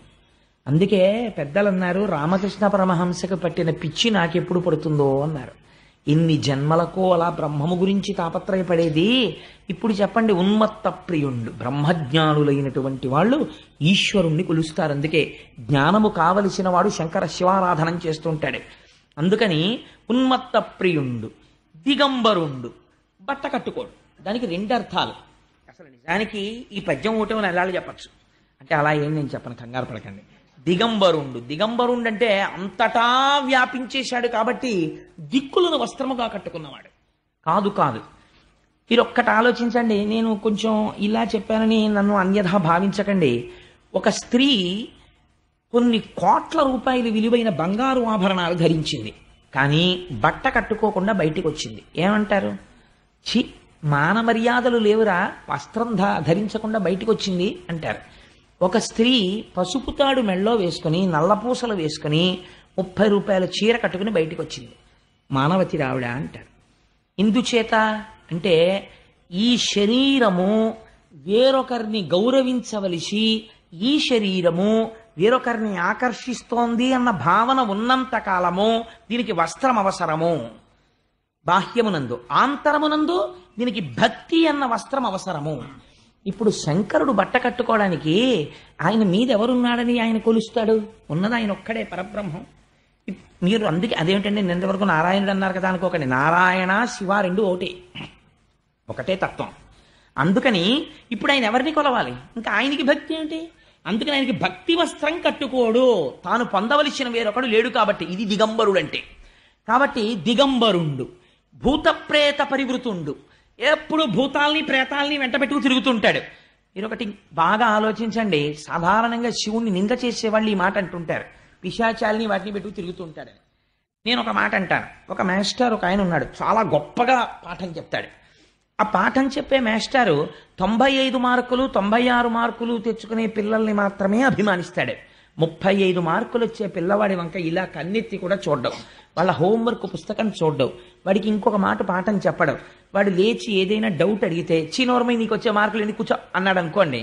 అంటే ఆ 35 మార్కులు వచ్చేటటువంటి వాడికి ఈయన ఎప్పటికైనా టీచర్ కాగలడా? ఎప్పటికీ కాలేడు. ఆయన 95 96 మార్కులు వచ్చే ఒకరిద్దరికే ఆయన టీచర్ అంతే.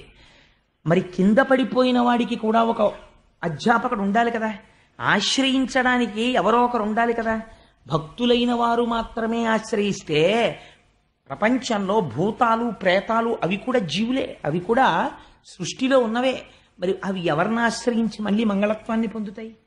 అంటే అరమరికలు లేకుండా. అందుకే జగత పితరౌ వందే పార్వతీ పరమేశ్వరౌ అని పేరు. తండ్రికి ఓ 3 కొడుకులు పుట్టారనుకోండి. పెద్ద కొడుకు ఐఏఎస్ అయ్యాడు, ఒక పెద్ద పోస్ట్లో ఉండి chief secretary to government of Andhra Pradesh అయ్యాడు. రెండో ఆయన ఐపీఎస్ అయ్యాడు, ఆయనేమో ఏదో కర్ణాటక స్టేట్లో డైరెక్టర్ జనరల్ ఆఫ్ పోలీస్ అయ్యాడు. మూడో ఆయనకి అక్షరం ముక్క రాలేదు, ఒక 6-7 కొట్లకి వెళ్ళి 6-7 కొట్లల్లోనూ పద్దులు రాసుకుని జీవితం గడుపుతున్నాడు. మీరు ఆలోచించండి, తండ్రి ఆ ఐఏఎస్ని ఐపీఎస్ని తన షష్ఠి పూర్తికి పిలిచి, మూడో వాడిని నువ్వు మాత్రం పొరపాటున కూడా రాకురే, నీకు చదువు రాలేదు, నువ్వేమో 4 కొట్లల్లో పద్దులు రాసుకుంటున్నావు అని అంటాడా? అనడు. ముందెవరిని పిలుస్తాడో తెలుసా అండి? ఈ కొడుకు దగ్గరికి వెళ్ళి, ఒరే అన్నయ్యలు ఇద్దరు పట్టుబట్టలు అట్టుకొస్తారు, నువ్వు లేనిపోని మెహర్బానీలకు పోయి నాన్నగారికి అమ్మకి పెడదామని నువ్వు కూడా ఎగరలేని ఎత్తుకి ఎగిరి నాకు దానికి 5 వేలు పెట్టి పట్టుబట్టలు పట్టుకురాకో, ఎవరికి తెలియక్కర్లేదు, నీ మొహం కామ్గా ఈ 10,000 రూపాయలు నీ దగ్గర ఉంచుకుని బట్టలు కొని అందరిలో పట్టుకొచ్చి పెట్టండి. ఎందుకంటారండి ఆ మాట? తండ్రి కనుక. అడుగున ఉండిపోయిన వాడి మీదే అభిమానం చూపిస్తాడు. ఒరే నువ్వు ఉంచరా అంటాడు. ఆ మనవాణ్ణి దగ్గర పెట్టుకు చదివిస్తాడు. నీకు ఎలాగో రాలేదు, పోనీ వాడిని ఉంచరా, వాడిని నా దగ్గర పెట్టి చదివిస్తాను, వాడైనా వృద్ధిలోకి వస్తే కాస్త నీ కుటుంబం సంస్కరింపబడుతుంది అంటాడు. ఎవడు వెనకబడిపోయాడో వాడి గురించి తాపత్రయపడతాడు తండ్రి. భూతప్రేత పరివృతుండు, ఇది జగత పితరౌ వందే. భూతప్రేతాలకి కూడా తన ఆశ్రయమై ఉంటాడు. ఎంతటి విశాల హృదయుడు నా స్వామి. అందుకని భూత ప్రేత పరివృతుండు. ఇప్పుడు స్తోత్రమైందా నిందైందా ఆయనకది? ఉగ్ర పరేత భూ నికేతనుండు. శ్మశానాల్లో తిరుగుతుంటాడా ఆయన అన్నారు. నేను కొన్ని విధులు పెట్టేస్తున్నాను, ఎందుకంటే ఇప్పుడు నేను అన్ని మాటికి వ్యాఖ్యానం చేస్తూ కూర్చుంటే ఎప్పటికవుతుంది భాగవతం. అందుకని ఉగ్ర పరేత భూనికేతనుండు, శ్మశానంలో ఉంటాడు. ఇదొక మాట. రుద్రుడు శ్మశానవాసి, శివుడు శ్మశానవాసి, కాబట్టి పూజ చేయకెళ్ళలేదు. ఆల్ రైట్, నేను ఒక మాట అంటాను, మీరు ఆలోచించండి. శ్మశానము దేనివల్ల అపవిత్రము? శవాలు పెడతాయి కాబట్టి అమంగళము.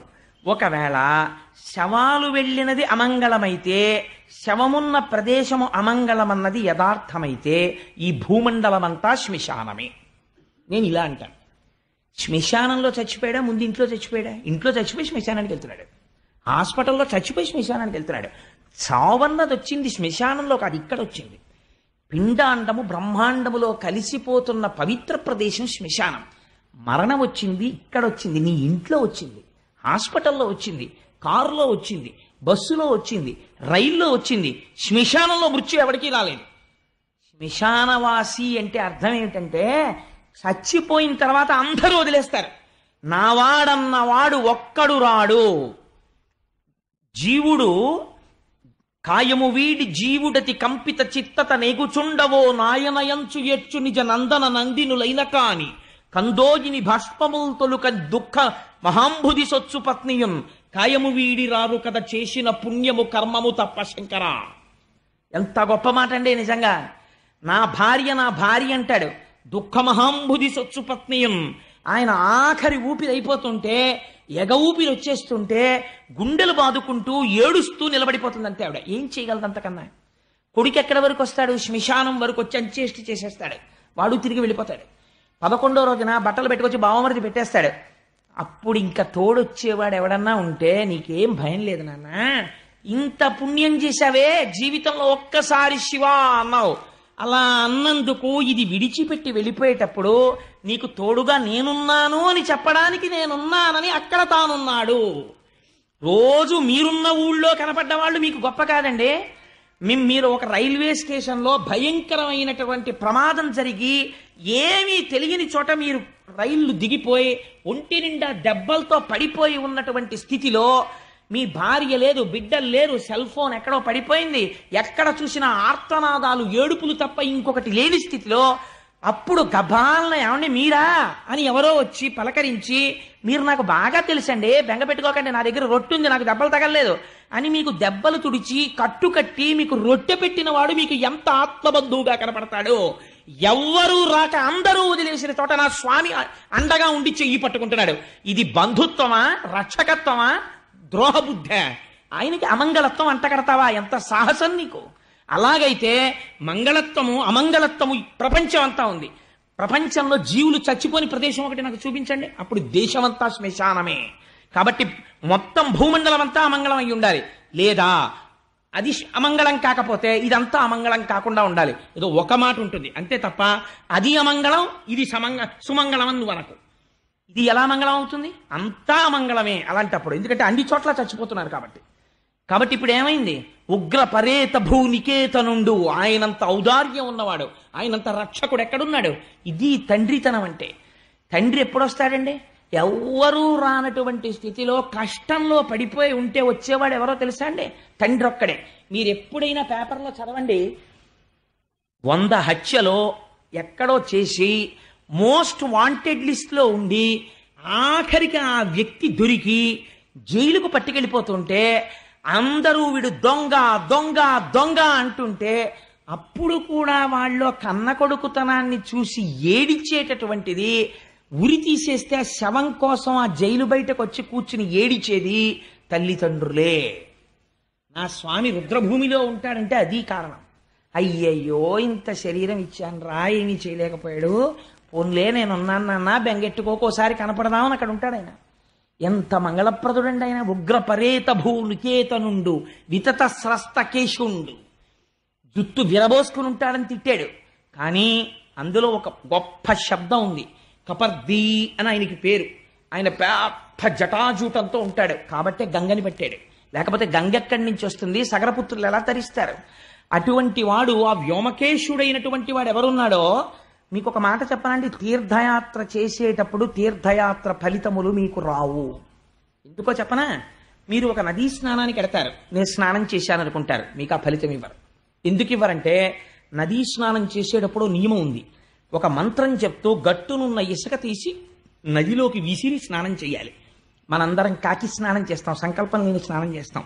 కాబట్టి ఇలా మీరు స్నానం చేసి ఒడ్డుకు రాగానే ఫలితాన్ని అక్కడ ఒక కృత్య తిరుగుతుంటుంది. బ్రహ్మగారు సృష్టించిన కృత్య కళ్ళకి కనపడదు, అది తింటుంది ఆ పుణ్యాన్ని, తిని బతుకుతూ ఉంటుంది. దానికి అదే పని, నదిలో ఒడ్లని తిరుగుతూ ఉంటుంది. అది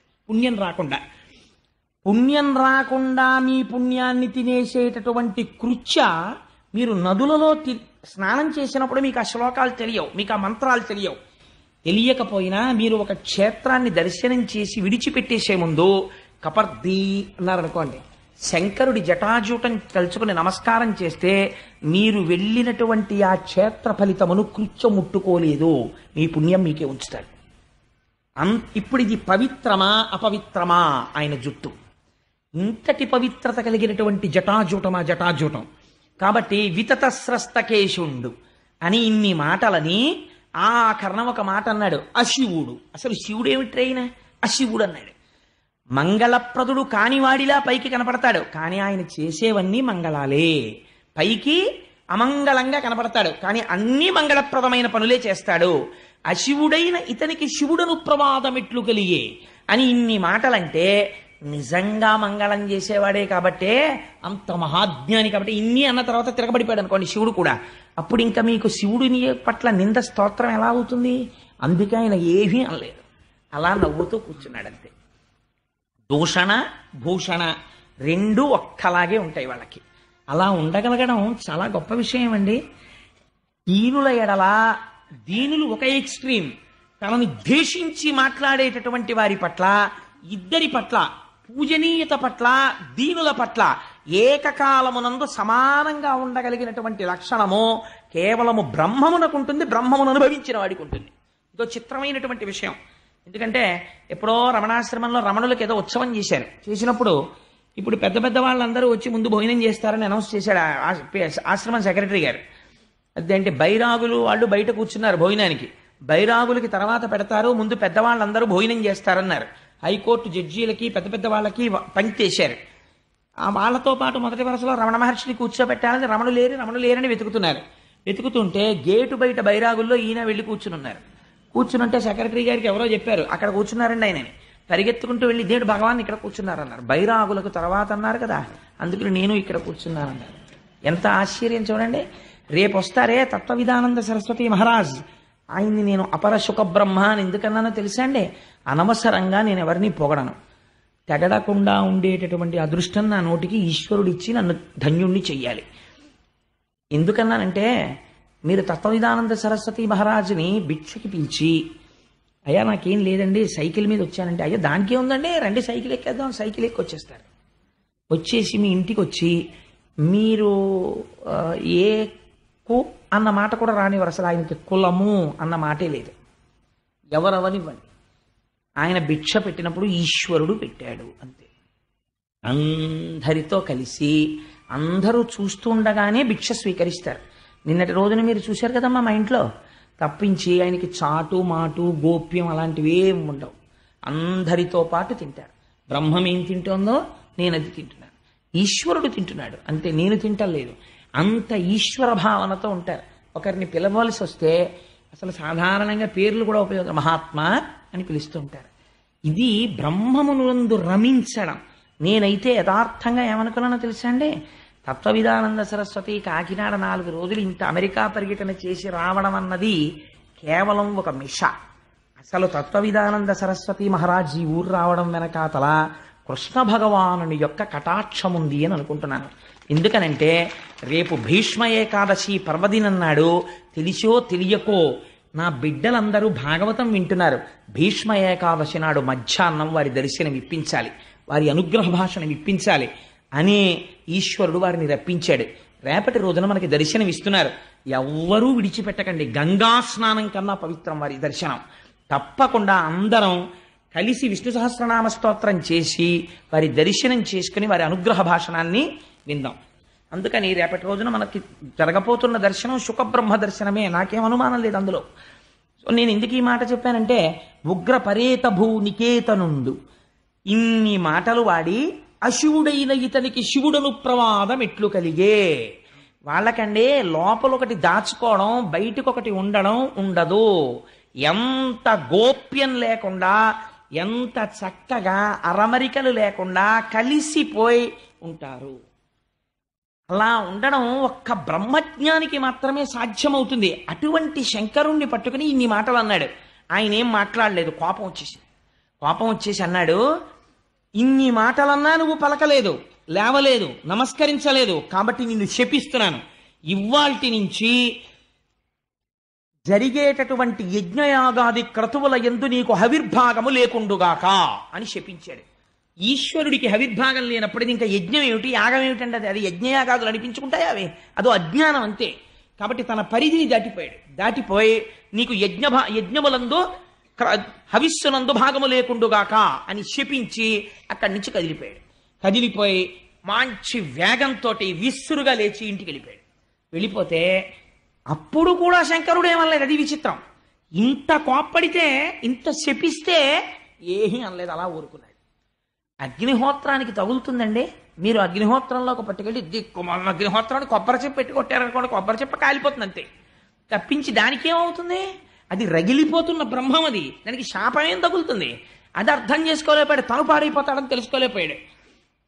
అయిపోయింది. కానీ లోకంలో ఒక విచిత్రమైనటువంటి తీరుంటుంది. అసలు వాళ్ళు బాగానే ఉంటారు, అక్కర్లేని వాళ్ళకి లేనిపోనేటటువంటి భేషజాలు ఎక్కువగా ఉంటాయి. శివుణ్ణి దక్షుడు తిడుతుంటే భృగువుకి సంతోషం కలిగింది. భృగువుకి సంతోషం కలిగి ఆయనకి కొంచెం విష్ణు ప్రీతి ఎక్కువ భృగువుకి. అందుచేత శివుడు విష్ణువు కన్నా భేదం అనుకుని శివుణ్ణి తిడుతుంటే ఇలా సంజ్ఞ చేశాడు దక్షుడికి. ఓ కానీ కానీ కానీ అన్నాడు. ఇవన్నీ చూశాడు నందీశ్వరుడు. ఈయనకి శివుడంటే ఇష్టం, నందికి వాహనం కదండి. ఈయనకి కోపం వచ్చింది, ఎక్కడ లేని కోపం. మా శంకరుణ్ణి పట్టుకుని ఇంతంత శాపాలు, ఇన్నిన్ని మాటలు అంటాడా, నేను శపిస్తున్నాను దక్షుణ్ణి. ఏమిటో తెలుసా?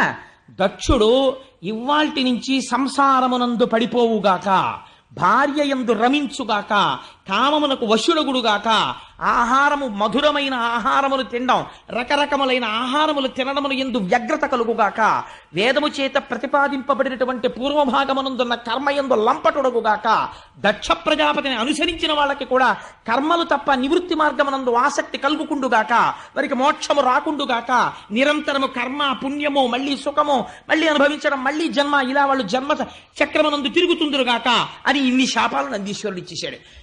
దక్షుడు ఎన్ని తిట్టాడో నందుడు ఎన్ని శాపాలు ఇచ్చాడు. ఎప్పుడైతే నందీశ్వరుడు ఇన్ని శాపాలు ఇచ్చాడో భృగువు కోపం వచ్చింది, ఆయన లేచాడు.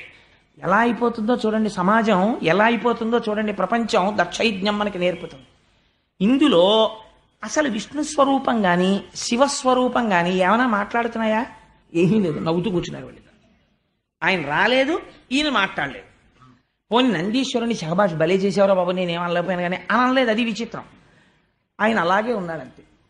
ఈ భృగువు లేచి అవని ధూర్జటి వ్రతులకు వారు ఎవరైతే ఈ భూమండలం మీద శంకరుడు యొక్క వ్రతాన్ని అవలంబిస్తారో అటువంటి వారిని అనుసరించడి వారు అటువంటి వారిని అనుసరించి ఎవరు పెడతారో వారు తత్శాస్త్ర పరిబంధులైన వారు. అటువంటి వారు వేదమునందు విరక్తి కలిగి వేదమును దూషించి కర్మకాండని నిరసించి వారందరూ కూడా జడులై విభూతి పెట్టుకుని జటలు వేసుకుని ఉన్మత్తుల వలె భూమి మీద తిరిగెదరుగాక అని అవని పాషండుల ఎదరని శపించే, అంటే వేద విరుద్ధమైనటువంటి స్థితిని వాళ్ళు పొందుతారని ఆయన శాపం ఇచ్చాడు.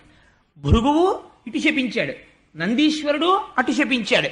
సభలో పెద్ద కోలాహలం రేగిపోయింది. నవ్వుతూ లేచి శివుడు ఇంటికి వెళ్ళిపోయాడు. చిత్రం ఏమిటంటే ఒక్క మాట మాట్లాడలేదు. ఇంత గొడవ ఇంటికి వెళ్ళిపోయిన తర్వాత ఎవరు ఎదురొస్తారండి? సహజంగా పార్వతీదేవి ఎదురొస్తుంది.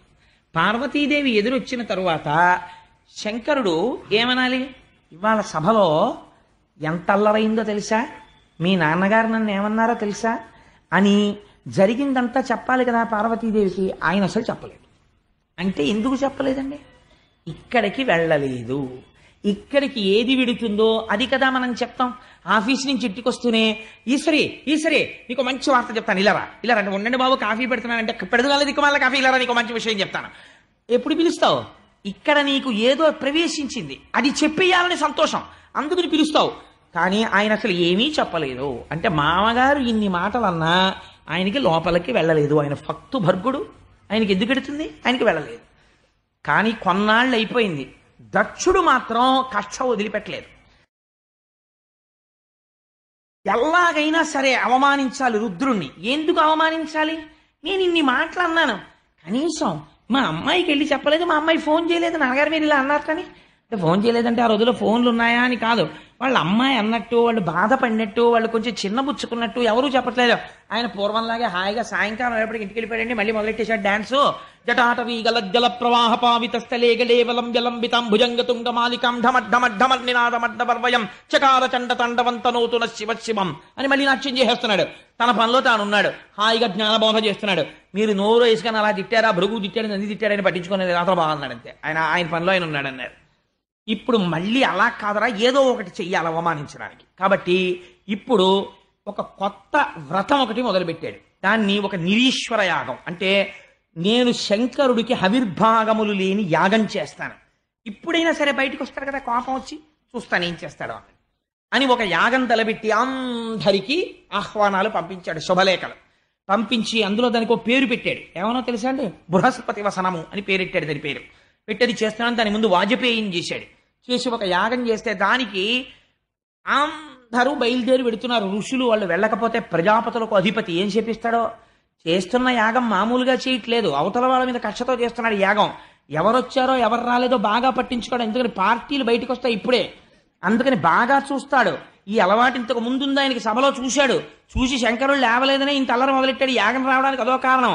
అప్పుడు సభలోనే అంతలా చూశాడు. ఇప్పుడు వెళ్ళకపోతే చూడడం లేనిపోను కూడా ఎందుకు వచ్చిందండి, వెళ్ళి ఏదో ఒకసారి నమస్కారం పెట్టి షేక్ హ్యాండ్ ఇచ్చి చాలా బాగా జరగాలండి, ఆల్ ది బెస్ట్, మీ యాగం బాగా జరగాలని ఒక మాట నేర్చేస్తే మనకి ఏ గొడవ ఉండదు పదండి అన్నారు. అంటే లోకంలో ఇలా అనే వాళ్ళ సంఖ్య చాలా ఎక్కువగా ఉంటుంది. నాన్ కాంట్రవర్షియల్ అంటారు. మనకి ఎందుకు వచ్చింది, మనం ఏమనకుండా అక్కడికి పోయి ఇక్కడికి పోతే అయిపోయా, మనం ఏమీ అనద్దు అని. అందుకని అందరూ దక్షుడి సభకు వస్తున్నారు. రాని వాళ్ళు ముఖ్యమైన వాళ్ళు ఉన్నారు, వాళ్ళు జ్ఞానం ఉన్నవాళ్ళు, వాళ్ళు రాకూడదు.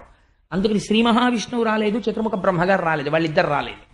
మిగిలిన వాళ్ళు కొంతమంది ఋషులు వాళ్ళు అందరూ వెడుతున్నారు. వెడుతుంటే ఒక రోజున పార్వతీదేవి అంతఃపుర పైభాగంలో నిలబడి చూస్తోంది. విమానాల్లో వెళ్ళిపోతున్నారు. వెళ్ళిపోతూ వాళ్ళు చెప్పుకుంటున్నారు, దక్ష ప్రజాపతి యాగం చేస్తున్నాడు, ఆహ్వానం వచ్చింది, అందుకని మనం అందరం వెడుతున్నాం అని చెప్పుకుంటుంటే ఆవిడ విని గబగబా అంతఃపురంలోంచి కిందకి దిగి శివుడి దగ్గరికి వచ్చింది. వచ్చి ఆవిడంది, కావున ఆ యజ్ఞమునకు ఈ విభుద గణంబు లద్దియే గెదర దిగో దేవా మన విపుడ చటకి పోవలను కోర్కె నాకు పుట్టెడు అభవా అంది. ఎంత బాగా పిలిచిందో చూడండి. అభవా స్వామి, మీరు ఎంత దయామయులండి, మీలాంటి భర్త దొరకడం ఎంత అదృష్టం. కోరితే నగ చేయించేవాడు ఉంటాడు, నెక్లెస్ చేయించేవాడు ఉంటాడు, మీ శరీరంలో అర్ధభాగం ఇచ్చారు నాకు. మీ దగ్గర పొందినంత గౌరవం నేను పొందినట్టు ఏ భార్య ఎవరి దగ్గర పొందలేదు, అంత గౌరవించారు. ఏమండి నాదొక్క మాట, పుట్టింట్లో ఏదైనా ఉత్సవం జరుగుతున్నప్పుడు ఆడపిల్లల మనస్సు అంతా పుట్టింటికి వెళ్ళాలని ఉంటుంది. అందులో తండ్రి మీద విశేషమైన ప్రేమ ఉంటుంది. మా నాన్నగారు యాగం చేస్తున్నారట, అదిగో చూసారా, కావున ఆ యజ్ఞమునకు ఈ విభుద గణంబులర్ధియే గెదర దిగో. చూసారా, వాళ్ళందరూ మంచి మంచి పట్టుబట్టలు కట్టుకుని చక్క హారాలు వేసుకుని నగలు వేసుకుని అన్నీ వేసుకుని వాళ్ళ వాళ్ళ వాహనాల మీద వెడుతున్నారు. పైగా వెళ్ళిపోతున్న వాళ్ళు ఊరుకున్నారా? కైలాసం నుంచి వెళ్ళిపోతూ అక్కడ కనపడ్డ వాళ్ళని పార్వతీదేవి వెళ్ళిపోయిందా అంటాం. అంటే ఇంకా వెళ్ళలేదంటే అదేమిటి, కూతురు వెళ్ళొద్దు, మనమే వెళ్ళిపోతున్నాం, ముందెళ్ళాలి, అసలు 10 రోజుల ముందు ఇంకా వెళ్ళలేదా అంటూ వెడుతూ ఉండడం. కాబట్టి ఏమండి నాకు వెళ్ళాలని ఉందండి, అందుకని మనమిపుడచటకి పోవలెనను కోర్కె నాకు పుట్టెడు అభవా, నాకు కూడా మా తండ్రి గారు చేస్తున్న యాగానికి వెళ్ళాలి అని అనిపిస్తోంది. ఎందుకని, ఎంత కాదన్నా ఆడపిల్ల మనస్సు తండ్రి గారి ఏదో ఉత్సవం చేస్తున్నాడంటే ఆ తండ్రి ప్రేమ, ఆ తల్లి ప్రేమ, అన్నదమ్ములు, అక్క చెల్లెళ్ళు అన్నీ గుర్తొస్తాయి. ఒక్కసారి నాకు వెళ్ళాలని ఉందండి అని ఆవిడ గమ్మత్తైన మాట అందండి. ఇవాళ రేపు మనందరం ఏమంటామో అదే మాటలు మాట్లాడింది భాగవతంలో పార్వతీదేవి. ఆవిడంది, ఏమండి మనం సాధారణంగా ఆడవాళ్ళు ఇళ్లలో ఒక మాట అంటుంటారు, మీరేమో ఎప్పుడు ఆఫీసు నాకు ఖాళీ లేదని మా శర్మగారిలా పొద్దున్న 8ంటికి వెళ్ళి రాత్రి 11 వరకు అక్కడే కూర్చుంటారు, కనీసం పోనీ పెళ్లికి వెళ్ళామనుకోండి నలుగురు అక్కడికి వస్తారు, మా అక్క చెల్లెలని వాళ్ళని అందరినీ చూడొచ్చు అంటుంటారు. అలా ఆవిడంది, ఇప్పుడు ఈ జరుగుతున్నటువంటి యాగం చూడ్డానికి నాయనుజలు వారి ప్రాణనాథులతోడన్ బాయక ఒత్తురు మనమున్ పోయిననే వారి నచట కనుగొనగల్గున్. ఏమండి, మనం కూడా విడితే మీరెప్పుడు తపస్సను అలా కూనుంటారు, మీరేమో ఏమీ పట్టించుకోరు. కానీ కనీసం ఇప్పుడు వెళ్తే మా 15 మంది అక్క చెల్లెళ్ళు వస్తారు, మా పిన్నులు వస్తారు, మా అమ్మ, మా తమ్ముళ్ళు అందరూ ఉంటారు కదా. మా నాన్నగారిని చూసి ఎన్నాళ్ళయిందో, ఒక్కసారి చూసొద్దాం అనిపిస్తోందండి, వెళదాం అంది. అనేటప్పటికీ శంకరుడు ఇలా చూశాడు. ఆహ్వాన పత్రాలు వాళ్ళందరికీ వెళ్ళాయి, వీళ్ళకి ఆహ్వాన పత్రం రాలేదు. కాబట్టి వెళ్ళచ్చా? అల్లుడు గారంటే ఎలాంటిది? ముందు పిలవాలి. పిలుపుకు ఒక గౌరవం ఉంది. పిలుపు అనేటటువంటిది ఒక ఉత్సవం జరుగుతున్నప్పుడు ఎలా పడితే అలా పిలవడానికి వీల్లేదు. దానికి ఒక మన్నన ఉంది, ఒక మర్యాద ఉన్నది. ఆ మర్యాద పాటించాలి. ఇంటికి వెళ్ళి గౌరవంగా ఆహ్వానించాలి. అంతేగాని ఏదో దిక్కుమాలాడిని పిలిచినట్టుగా పిలవడం అనేటటువంటిది మంచి పద్ధతి కాదు. దానికి ఒక గౌరవంతో గౌరవ పురస్సరంగా పిలవాలి. ఏదో తప్పనిసరి పరిస్థితి అయితే వేరు. సరే, అందుచేత ఆ పిలిచేటప్పుడు మనకి రాలేదు కదా ఆహ్వానం అన్నట్టుగా చూస్తున్నాడు శంకరుడు. మరి వాళ్ళందరికీ ఎలా తెలిసింది ఆహ్వానాలు వెళ్ళాయి కదా, మన ఎవరు పిలిచారని విడదాం అని చూస్తున్నాడని పసిగట్టేసింది. ఆయన మనస్సు తెలియని ఇల్లాలా మా తల్లి. అందుకని ఆవిడంది, ఏమండి పిలవలేదు అందుకే కదా మనం వెళ్ళకూడదన్నట్టుగా మీరు చూస్తున్నారు. అనయము పిలవకయుండన్ చన అనుచిత మందువేని జనకు గురు సుహృత్ జననాయక గేహములకు చనుచుందురు పిలవకున్న సజ్జనుల ధిప. ఎంత గొప్ప మాట చెప్పిందో చూడండి. ఏమండి, పిలుపు అనేది ఎవరెవరి దగ్గర నుంచి వస్తే మాత్రమే వెళ్ళాలో తెలుసా?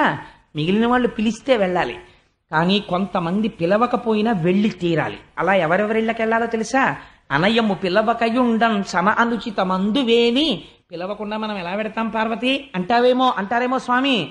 వెళ్ళొచ్చు. ఎక్కడెక్కడికో తెలుసా? జనక తండ్రి గారింటికి పిలవకుండానే ఆడపిల్ల వెళ్ళొచ్చు. ఎందుకంటే చతుర్థీ విభక్తి వేసి కన్యాదానం చేయడు, అందుకని వెళ్ళొచ్చు. జనక గురువు గారింటికి పిలవకపోయినా వెళ్ళవచ్చు, వెళ్ళి గురువుగారి దర్శనం చేసుకుని రావచ్చు. సుహృత్ మంచి స్నేహితుడు, మనసెరిగినటువంటి స్నేహితుడు. ఆ సుహృత్ అనిపించుకోవాలి అంటే ఆయన మన్నేం పిలవలేదు కదా మనం వెళ్ళక్కర్లేదు అనకూడదు. ఎప్పుడో అప్పుడు ఒకసారి వెళ్ళి చూసి వస్తూ ఉండాలి స్నేహితుడిని. అందుకని సుహృత్ జననాయక, రాజుగారి ఇంటికి వెళ్ళి రావచ్చు. రాజుగారు పిలవలేదు కాబట్టి మనం వెళ్ళలేదు అనకూడదు, రాజు ఇంటికి వెళ్ళాలి. సుహృత్ జననాయక గేహములకు చనుచుందురు పిలువకున్న సజ్జనుల దిప. ఎంత గొప్ప మాట జోడించిందో చూడండి. సజ్జనులైన వాళ్ళు పిలవకపోయినా పెడతారు ఇక్కడికంది.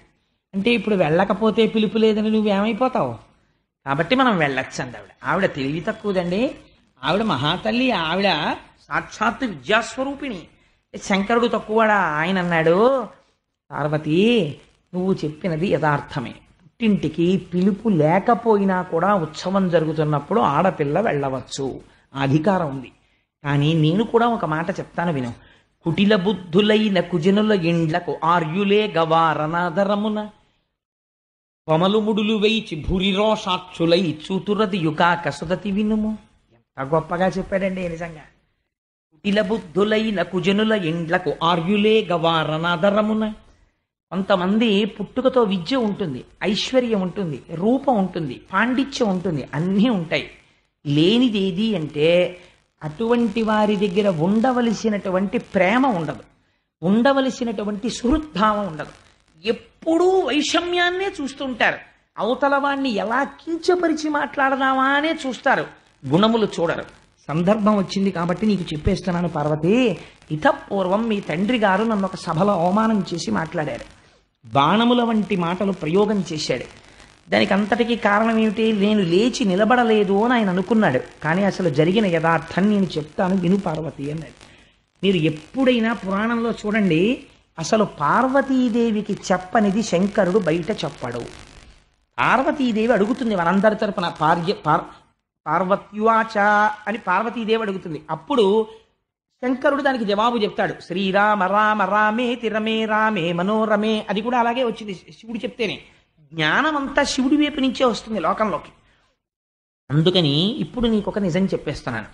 మీ తండ్రి గారు అలా మాట్లాడారు, దానికి అంతటికీ కారణం నేను నమస్కరించలేదని. ఒక యథార్థం చెప్తున్నాను చూడు. దేహభ్రాంతి కలిగినటువంటి వాడు తను వస్తున్నప్పుడు తన శరీరమునకు నమస్కారం చెయ్యాలని కోరుకుంటాడు. కానీ ఆత్మస్థితిగతుడైనటువంటి వాడు అంతటా నిండి నిబిడీకృతమైనటువంటి వాసుదేవుడే లోపల నడిచొస్తున్నాడనుకుని ఆ బ్రహ్మమునందు రమిస్తున్నవాడు ఆ వాసుదేవ దర్శనం చేసుకుని అలాగే ఉండి ఆ వాసుదేవుడికే తన మనస్సులో నమస్కారం చేస్తాడు. నేను అలా చేశాను మీ నాన్నగారికి. కానీ వారు దేహబుద్ధి ఎందున్నారు, తన శరీరానికి లేచి నిలబడి నమస్కారం చేయలేదనుకుంటున్నారు. కాబట్టి వారికి నా స్థాయి తెలియలేదు. కాబట్టి వారు ఎప్పటికీ కూడా నా యందు అనుకూల్యముతో ఉండరు. కాబట్టి ఇప్పుడు మనం విడితే ఏమవుతుంది? కుటిల బుద్ధులైన కుజనుల ఇండ్లకు ఆర్యులే గవారనాదరమున, ఎలాగో అలా అవమానించాలి. అందుకని ఏం చేస్తారు? బొమలు ముడులు వేయించి తలుపు తీసి అసలు పలకరించరు, అసలు మాట్లాడరు. అంతకన్నా అవమానం ఏముంటుంది? ఒక బంధువుల ఇంటికి మీరు వెడతారు, ఎంతో సంతోషంగా వెడితే అసలు మిమ్మల్ని పలకరించరు, మీతో మాట్లాడరు, ఊళ్ళో వాళ్ళని కూర్చోబెట్టి వాళ్ళతో మాట్లాడుతుంటారు. అప్పుడు మీ మనస్సు ఎలా ఉంటుంది? చిన్నబుచ్చుకుంటుంది. ఎట్రా అంత దూరం నుంచి వచ్చాం, కనీసం అయ్యో ఎప్పుడు బయలుదేరావు, ఎప్పుడు వచ్చావు, కాఫీ తాగేవా అని కూడా అడగలేదు. ఆఖరికి అరగంటో గంటో చూసి చూసి చూసి చూసి మీరే బాగుండదని మీరేదో మాట పలకరిస్తారు, విననట్టుగా అంతే, అవును అలాగే అలాగే అని వదిన అని మళ్ళీ ఇటువైపుకి తిరిగి ఎవరో ఊళ్ళో వాళ్ళతో మాట్లాడుతుంటారు. అప్పుడు మీ మనస్సు ఎలా ఉంటుంది? చాలా బాధగా ఉంటుంది. ఇవి శివుడు చెప్పాడండి, నా సొంతంగా చెప్పట్లేదు. ఆర్యులేగ వారనాదరమున, కోటేశ్వరరావు అబద్ధాలు చెప్పారంటే మీరు భాగవతం వెళ్ళి చూడండి కావాలంటే. లోకాన్ని వడగట్టి మాట్లాడిందండి భాగవతం. బొమలుముడులు వైచి ఇలా ముందు చూడగానే తలుపు తీయగానే సంతోషంగా రండి అనరు, ఇలా చూస్తారు. ఇలా చూసి భురిరోషాక్షులై అంటారు. భురిరోషాక్షులై కోపంతో ఇలా చూస్తారు. అక్కడికే సగం చచ్చిపోతాం. అప్పుడు ఏమవుతుందో తెలుసా పార్వతి?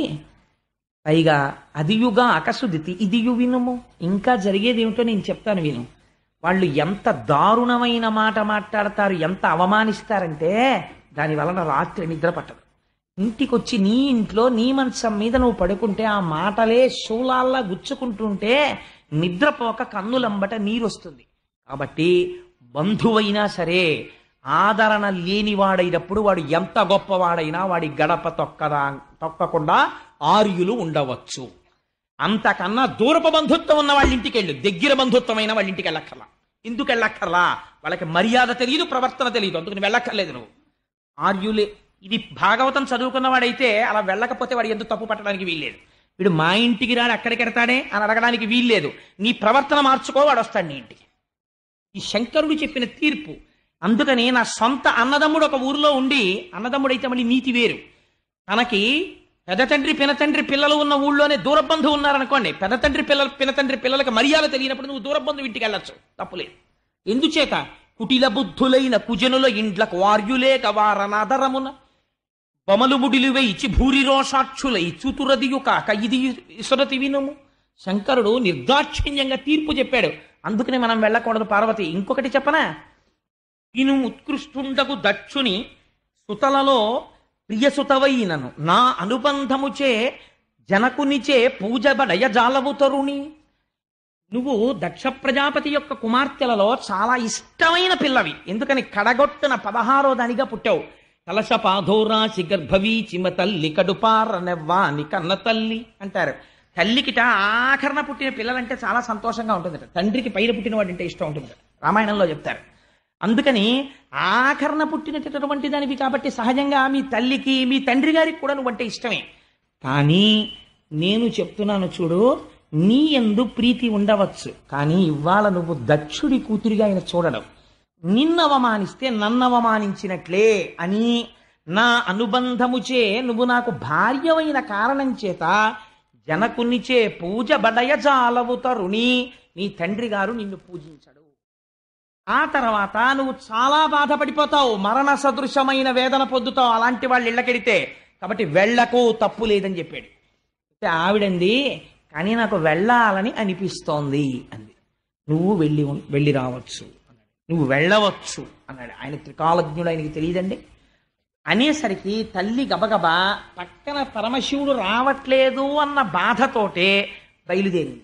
అబ్బో ఏమి వర్ణన చేస్తారో, ఆ కాళ్లకున్నటువంటి గజ్జలు మోగుతుండగా పట్టుపుట్టం కట్టుకుని అమ్మవారు బయలుదేరితే వెంటనే శివుడు సైగ చేశాడు. ప్రమథగణాలందరూ అమ్మవారు ఆడుకుంటూ వెళ్ళడానికి పూలబంతులు, మధ్యలో చూసుకోవడానికి అద్దాలు, పెట్లతో బంగారు ఆభరణాలు, చీనాంబరాలు అన్నీ పట్టుకుని అమ్మవారి వెనకాతల ఎందుకైనా మంచిదని రక్షణగా మణిభద్రుడితో కలిసి ప్రమథగణాలు బయలుదేరాయి. అందరూ కలిసి పుట్టింటికి వచ్చారు. వచ్చేటప్పటికి దక్ష ప్రజాపతి ఎదురుగుండా కూర్చునున్నాడు. దక్ష ప్రజాపతి పరివారం అంతా కూర్చునున్నారు. ఆ యాగం దేనికోసం చేస్తున్నాడు? శివుణ్ణి అవమానించడానికే చేస్తున్నాడు. వృషభవాహనం దిగి పార్వతీదేవి ఇంట్లోకి వస్తోంది. ఏ తల్లి అనుగ్రహం ఉంటే పసుపు కుంకాలు నిలబడతాయో, ఏ తల్లి అనుగ్రహం ఉంటే ఐశ్వర్యం వస్తుందో, అటువంటి తల్లి నడిచి వస్తోంది తన కూతురై దాక్షాయణి అని పేరు పెట్టుకుని. లేవలేదు, పలకరించలేదు.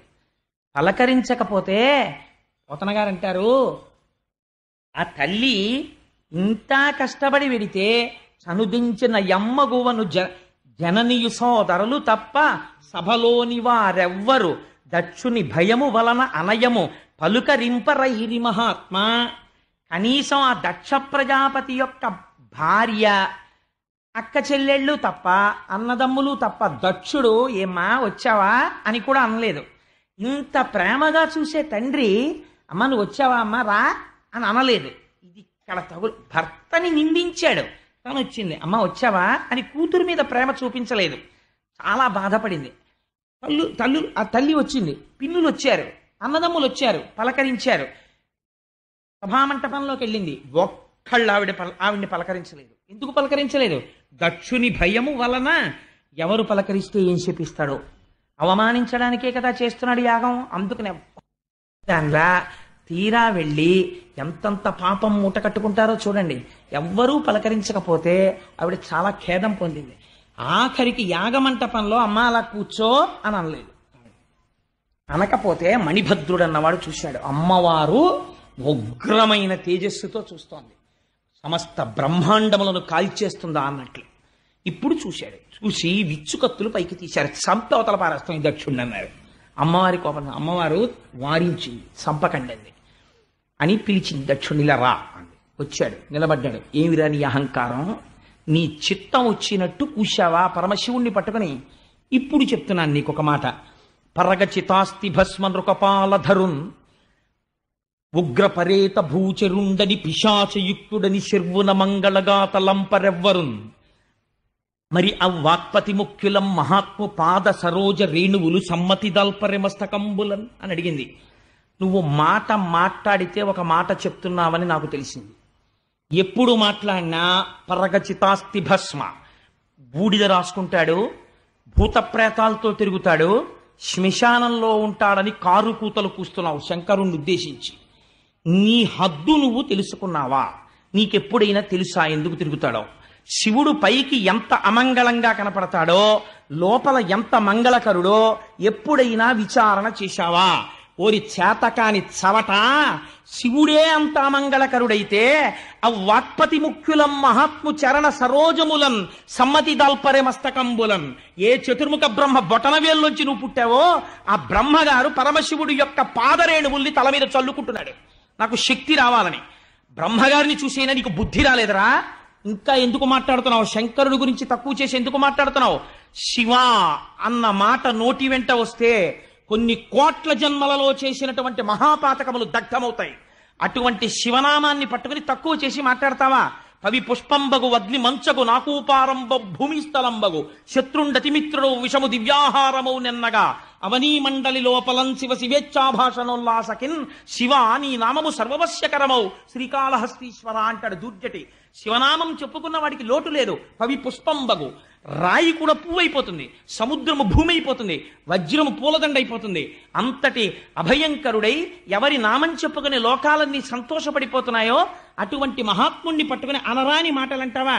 దాని లోపల ఉన్నటువంటి తత్వాన్ని తెలుసుకునే ప్రయత్నం చెయ్యకుండా నీ చిత్తం వచ్చినట్టు మాట్లాడతావా? పైకి మాంసనేత్రమునకు ఏది కనపడుతోందో అది చూసి దాన్ని బట్టి నువ్వు మాట్లాడడం నేర్చుకున్నావా? ఇలా మాట్లాడవచ్చా? ఇదే నీకొక మాట చెప్తున్నాను. అసలు శాస్త్రమునందు సిద్ధాంతమేదో తెలుసా? ఆవిడొక మాట అడిగింది. భర్గు తిరస్కరించిన వారి జిహ్వ కోయవలయు. ఎవడైనా సరే శంకరుణ్ణి నింద చేస్తే వాడి నాలుక పట్టి పైకి లాగి కొండ నాలుక వరకు కత్తితో కోసివేయవచ్చు. అటులు చేయకుంటివేని కర్ణరంధ్రములు మూసి వెడయవలయననుచు ధర్మదులు పలికిరనగా. అలా నీకు చెయ్యడానికి అధికారం లేకపోతే ఎదుటివాడి నాలిక కోసేయకూడదు, నాకు అధికారం లేదనుకుంటే ఉత్తర క్షణం ఎక్కడ శివనింద జరిగిందో అక్కడ చెవులు మూసుకుని బయటికి వెళ్ళిపోయి ఆ రోజు అన్నం తినడం మానేయాలి ప్రాయశ్చిత్తంగా. అలా చేయకపోతే వాడు అధమాధముడైపోతాడు. అలా మాట్లాడకూడదు శంకరుడి గురించి. నువ్వెందుకు మాట్లాడుతున్నావు ఇలాగా? ఇంకొక మాట చెప్తున్నాను. జనుల అజ్ఞానమునన్ భుజించిన జుకుప్సంబైన అన్నంబు సయ్యన వెళ్ళించి పవిత్రుడైన గతి ధర్మాత్ముండు ఈశ్వరుడు అఘను దుష్టాత్ముండవై నిందించిన నీ తనూభవయనంగా నోర్వ ఈ హేజభాజనమైన శరీరమును విడిచి భాస్వచ్ఛుద్ధి ప్రాపించదన్నది. నువ్వు దుర్మార్గుడివి, దుష్టాత్ముడివి. అందుకే శంకరుణ్ణి నింద చేశావు. జనుల జ్ఞానమునన్ భుజించిన జుగుప్సంబైన అన్నంబు సయ్యన వెళ్ళించి, తినకూడని అన్నం తినేశాడు. తీరా తెలిసింది ఆ పులుసులో బల్లి పడిపోయిందని. వెంటనే ఏం చేస్తాడు? నోట్లో వేలు పెట్టుకుని కక్కేస్తాడు. అలా నేను ఇవాళ ఒక నిర్ణయం తీసుకున్నాను. ఇక ముందు నేను ఎప్పుడైనా పరమ పవిత్రుడైన శంకరుడి సాన్నిధ్యంలో కూర్చునుంటే చూసిన వాళ్ళు దాక్షాయిణి అని పిలుస్తారు. నీ దుర్మార్గుడవైన నీ కుమార్తెగా దాక్షాయిణి అని పిలిపించుకోవడానికి నేను ఇష్టపడను. నాకు ఆ పేరు ఇంకా ఇష్టం లేదు. అందుకే నేనేం చేస్తానో తెలుసా? హేయభాజనమైన ఈ శరీరమును విడిచి భాస్వచ్ఛుద్ధి ప్రాపించదన్. నేను ఈ శరీరాన్ని వదిలిపెట్టేసి అగ్నిహోత్రంలో కలిసిపోతున్నానంది అని పద్మాసనం వేసి కూర్చుంది. పలకరించలేదు దుర్మార్గుడు. పద్మాసనం వేసి కూర్చుని అమ్మవారు ప్రాణ అపాన వ్యాన వాయువుల్ని నాభిస్థానమునందు నిలబెట్టింది. ఆ పైన ఉదాన వాయువుని తీసుకొచ్చి హృదయం మించి పైకి తీసుకొచ్చి కనుభముల మధ్యలో నిలబెట్టి ఇంద్రియములన్నింటిలోంచి అనిలమనేటటువంటి అగ్నిని ప్రేరేపణ చేసి ఆ యోగాగ్ని ఎందు శరీరాన్ని దగ్ధం చేసి బూది కుప్పై కింద పడిపోయింది. కింద పడిపోగానే హాహాకారాలు మిన్నుముట్టాయి సభలో. మిన్నుముట్టి అరే రే రే కన్న కూతురు యాగశాలలో ప్రాణం విడిచిపెట్టింది. ఈ దురాత్ముడు బ్రాహ్మణుడు వీడు పలకరించలేదు కూతుర్ని అని ఆశ్చర్యపోతుండగా ఇంకా ప్రమథగణాలకి ఎక్కడ లేని ఆగ్రహం వచ్చి కత్తులు తీసి దక్షుడి మీద పడ్డారు. భృగువికి చాలా సంతోషం కలిగింది. ఎంత కాలానికి రా ఒక మంచి మాట, శంకరుడి భార్య మరణించింది అన్న ఆనందంతో వెంటనే హోమం చేసి అందులోంచి రుభులనబడేటటువంటి దేవతల్ని సృష్టించి రుద్రగణాలని తరిమి కొట్టించాడు. చాలా మంది పడిపోయారు. చాలా మంది రక్తం కారుతూ కైలాసం వైపుకు పారిపోయారు. ఈ విషయాన్ని నారదుడు వెళ్ళి చెప్పాడు శంకరుడికి. ఆయన ప్రశాంతంగా ధ్యానమగ్నుడై కూర్చునున్నాడు. కూర్చున్నవాడి దగ్గరికి వెళ్ళి చెప్పాడు నారదుడు, అయ్యా నీ భార్య విడితే దక్షుడిలా ప్రవర్తించాడు. నీ భార్య శరీరం విడిచిపెట్టేసింది, యోగాగ్నిలో దగ్ధమైపోయిందని చెప్పాడు. ఆ మాట వినేసరికి ఆద్యుండుగ్రుడు నీలకంఠుడి దైత్యారాతి దష్టోష్టుడై ఆజ్యద్భూరి మృగేంద్ర రోషమున భీమ ప్రక్రియం నవ్వుచున్ విద్యుద్వహ్ని శిఖా సముచ్చయ రుచిన్ వెల్గొందు చెంచజ్జటన్ సజ్జ క్రోధముతోడ పుంచి వైచన్ క్ష్మాచక్రమధ్యంబుదన్. అంతే, ఎక్కడ లేని కోపం వచ్చేసింది. ఇంత శాంతమూర్తి రుద్రుడైపోయాడు. ఒక్కసారి లేచాడు, పెద్ద వికటాట్టహాసం ఒకటి చేశాడు. పోతన గారు ఆ మాటలు అలాగే పడిపోయాయి అంతే ఆయనకి. అర్జుండుగ్రుడు నీలకంఠుడి దైత్యారాతి దష్టోష్టుడై ఆజ్యద్భూరి మృగేంద్ర ఘోషమున భీమ ప్రక్రియ నవ్వుచున్. ఆ నవ్వుకి బ్రహ్మాండాలు కదిలిపోయాయి. అటువంటి వికటాట్టహాసం ఒకటి చేశాడు. భీమ ప్రక్రియ నవ్వుచున్ విద్యుద్వహ్ని శిఖా సముచ్చయ జటన్ చెల్వొందు చించెజ్జటన్. మిరిసిపోతున్న జటను ఒక దాన్ని ఊడబెరికాడు. ఊడబెరికి సజ్జక్రోధముతోడ పుంచి వైచన్ క్ష్మాచక్రమధ్యంబునన్. ఆ జటని తీసి నేలకేసి కొట్టాడు నిలబడి. కొట్టేసరికి అంతే, ఒక్కసారి ఆయనే సామాన్యమైనటువంటి తత్వం అండి. ఎంత సాత్వికంగా కనపడతాడో అంతటి ఉగ్రుడవుతాడు కోపం వచ్చినప్పుడు. ఆ రౌద్రాన్ని ఎవరూ తట్టుకోలేరు. ఓం నమో భగవతే సదాశివాయ సకల తత్వ విదూరాయ సకల లోకైక కర్త్రే సకల లోకైక హర్త్రే సకల లోకైక సంహర్త్రే సకల లోకైక సాక్షిణే సకల నిగమ గుహ్యాయ సకల లోకైక వరప్రదాయ సకల దురితాత్మి భంజనాయ సకల జగద భయంకరాయ శశాంక శేఖరాయ శాశ్వత నిజావాసాయ నిరావాసాయ నిరాతంకాయ నిష్కలంకాయ నిష్ప్రపంచాయ నిస్సంగాయ నిర్మమాయ నిర్మలాయ నిర్గుణ విభవాయ సచ్చిదానందద్వైత పరమ ప్రకాశాయ పరమశాంత ప్రకాశాయ తేజోరూపాయ తేజో విభయే అని ఒక్కసారి ఆ చేతిలో చక్రాజ్వాయుధ భీషణకర సహస్రదంష్ట్రాకరాలవదన వికటాట్టహాస విస్ఫాటిత బ్రహ్మాండ మండల నాగేంద్రహార నాగేంద్ర వలయ నాగేంద్ర చర్మ ధర మృడ మృత్యుంజయ త్రయంబక సదాశివ పరమశివ నమస్తే నమస్తే నమస్తే నమః అంటుంది కవచం. అటువంటి భీకరమైనటువంటి స్వరూపంతో ఒక్కసారి ఆ ఉగ్రతతో కొట్టాడు ఆ జటని. కొట్టేటప్పటికి అందులోంచి అభ్రం లిహాదభ్ర విభ్రమ భ్రభ్రమ కృన్నీల దీర్ఘ శరీరమమల ప్రజ్వల జ్వలన దీప్త జ్వాలిక జ్వాల జజ్వల్యమాన కేశములు మెరయ జడ్డ దిగ్వేదండ శుంఠాప దుర్దండ సహస్రధృతి హేతి సంఘమొప్ప వీక్షణత్రయలోక వీక్షణద్యుతిలోక నీక్షణగతి దుర్నిరీక్షమొప్ప గ్రకచ కఠిన కరాళ దంస్ట్రలు మెరయ ఘన కపాలాస్తి మలికలు దనర లోక భీకర రుద్రుడగుచు మారట రుద్రుడగుచు వీరభద్రుడు దయించే. ఆ జట పెట్టి కొట్టేటప్పటికే ఒక పెద్ద శరీరం పుట్టింది అందులోంచి. ఆ శరీరాన్ని చూసేటప్పటికే హడిలిపోయారంటే ఒక మోస్తరు వాడు పలకలేకుండా వీరభద్రావతారం అంటే అలా ఉంటుంది. అభ్రం లిహాదభ్ర విభ్రమ భ్రభ్రమ కృన్నీల దీర్ఘ శరీరమర అటువంటి అంటే స్వరూపం. అది పుట్టగానే ప్రజ్వల జ్వలన దీప్త జ్వాలిక జ్వాల జజ్వల్యమాన కేశములు మెరయ మిరిసిపోతున్నటువంటి జుత్తు జండ దిగ్వేదండ శుంఠాబ దుర్దండ సహస్రధృతి హేతి సంఘమొప్ప అటువంటి వాడై ఘన కపాలాస్తి మలికలు తనరా పెద్ద కపాలమాల ధరించాడు. వేసుకుని పెద్ద ఉద్వేగంతో ఒక్కసారి దూకాడు. దూకి శంకరుడి పాదాలకి నమస్కరించాడు. అనఘుడు రుద్రుచేరి ముదమార ప్రదక్షిణమాచరించి అనివార్యగతి వేగంబున కుంభిని దక్కతలన్ పదంబుల మణి నూపురం మ్రోయ భీషణ దంస్ట్రలున్ వెలుగా ఒక్కసారి బయలుదేరాడు. ఆ బయలుదేరినటువంటి శబ్దం ఎలా వచ్చిందంటే ఆ పరమశివుడి దగ్గరికి వచ్చి ఒకసారి ప్రదక్షిణం చేశాట. ప్రదక్షిణం చేసి ఆయన పాదాలకి నమస్కారం చేశాడు. తండ్రి నాకేం ఆనతన్నాడు. పార్వతీదేవి శరీరాన్ని విడిచిపెట్టింది. అప్పటికి పార్వతి కాదు సతీదేవి శరీరాన్ని విడిచిపెట్టింది. దక్షయజ్ఞాన్ని ధ్వంసం చేయి అన్నాడు. అనగానే ఆయన కాళ్ళకి ఉన్నటువంటి ఆ మణి మంజీరములు పెద్ద ధనులు చేస్తున్నాయి. ఆ ధనులు చేసేటట్టుగా ఒక్కసారి భీషణ ధనుల్ మెరయ పెద్ద పెద్ద ధనులు వచ్చేటట్టుగా కృతాంత కాంత శితస్ఫుట శూలము పట్టి చెచ్చరన్ ఒక పెద్ద శూలం పట్టుకుని బయలుదేరాడు. ఎలా ఉంది ఆ స్వరూపం? ప్రళయతాండవం చేసి లోకాలన్నింటినీ లయం చేసేసే ముందు ఈ భూమండలాన్ని మోసేటటువంటి 4 ఏనుగుల్ని శంకరుడు తన త్రిశూలానికి గుచ్చి భుజం మీద వేసుకుని ప్రళయతాండవం ఎలా చేస్తాడో అలా బయలుదేరాడు. బయలుదేరితే ఆ ధ్వనితో ప్రమదగణాలన్నీ వచ్చేస్తున్నాయి. వచ్చేస్తుంటే యాగంలో ఉన్న వాళ్ళు విన్నారు ఆ శబ్దాన్ని. విని ఏమిట్రా ఈ శబ్దం, ఇంతకు ముందు ఎప్పుడూ వినలేదు, ఏం జరుగుతోందన్నారు. దక్ష ప్రజాపతి భార్య అనుకుంది ఉపద్రవం వచ్చేసింది, మా ఆయన చెయ్యకూడని పని చేసేశాడు అనుకుంది. ఇంతలోకి అక్కడ ఉన్న వాళ్ళందరూ అనుకున్నారు, ఒరే ఎటువంటి వాడరా మహానుభావుడు, అట్టి దేవుని ఈశ్వరు అభవు సద్గుణశాంద్రు అటువంటి వాణ్ణి రోషింపచేసిన మనకు కల్గొనే మంగళములు పద్మ గర్భునకునైనా అటువంటి దేవుడు పిలిస్తే చాలు శంభో శంకర అంటే చాలు ప్రసన్నమైపోతాడు. అటువంటి వాణ్ణి రోషింపచేశాం, కోపం వచ్చేట్టు చేశాం. ఇక్కడండి ఒక పెద్ద రహస్యాన్ని దాచారు. శంకరుడికి రోషం రాదు, ఏం చేసినా రాదు. అలా వచ్చేస్తే జ్ఞానం ఎందుకు అవుతాడండి? భర్గతత్వం పోలేదు, మరి ఇక్కడ పోయిందా లేదా కోపం వచ్చేసి? ఏమండి మీరు అంత నూరేసు చెప్పారే ఇంతటిదాకా భర్గుడు భర్గుడు భర్గుడని, మరి ఇప్పుడు కోపం వచ్చింది కదా అని మీరు అడగచ్చు. ఇక్కడ వేదం ఏం చెప్పిందో తెలుసా అండి? పిల్లలు గాడి తప్పిపోతే పిచ్చ పిచ్చ మాటలు మాట్లాడడం మొదలెడితే, పార్టీలు కడితే, లేనిపోనిటువంటి విషయాల్ని తీసుకొస్తే ఈశ్వరుడి విషయంలో భగవంతుడు రుద్రుడవుతాడు. పిల్లలకి బుద్ధి చెప్పించవలసి వచ్చినప్పుడు అమ్మవారు శివా విశ్వస్య భేషజీ, పిల్లలకి ఒక రోగానికి ఓ మందెయ్యాలనుకుంటుంది. ప్రశాంతంగా కూర్చున్న తండ్రిని రేకెత్తిస్తుంది. అప్పుడు ఆయన ఏమవుతాడు? శివుడు రుద్రుడవుతాడు. అప్పుడు ఎవరాపలేరు, అప్పుడు అనుభవిస్తాడు. ఆ రుద్రుడై వస్తాడు. వస్తే ఏమైంది? వీరభద్రుడు ఉదయించాడు. అసలు ఆయన రానేలేదో జటెట్టి కొట్టాడంతే. ఇంకా ఆయనే వస్తే ఎలా ఉంటుందో ఆలోచించండి. కొడితే అందులోంచి వీరభద్రుడు పుట్టాడు. కాబట్టి ఇప్పుడు మళ్ళీ ఎవరు ఆపాలి? మళ్ళీ ఆ రుద్రుణ్ణి శివుడు ఎవరు చెయ్యాలి? శివా రుద్రస్య భేషజీ, మళ్ళీ ఆ రుద్రుణ్ణి శివుడిగా ఆవిడే చెయ్యాలి. ఎక్కడ చేసింది?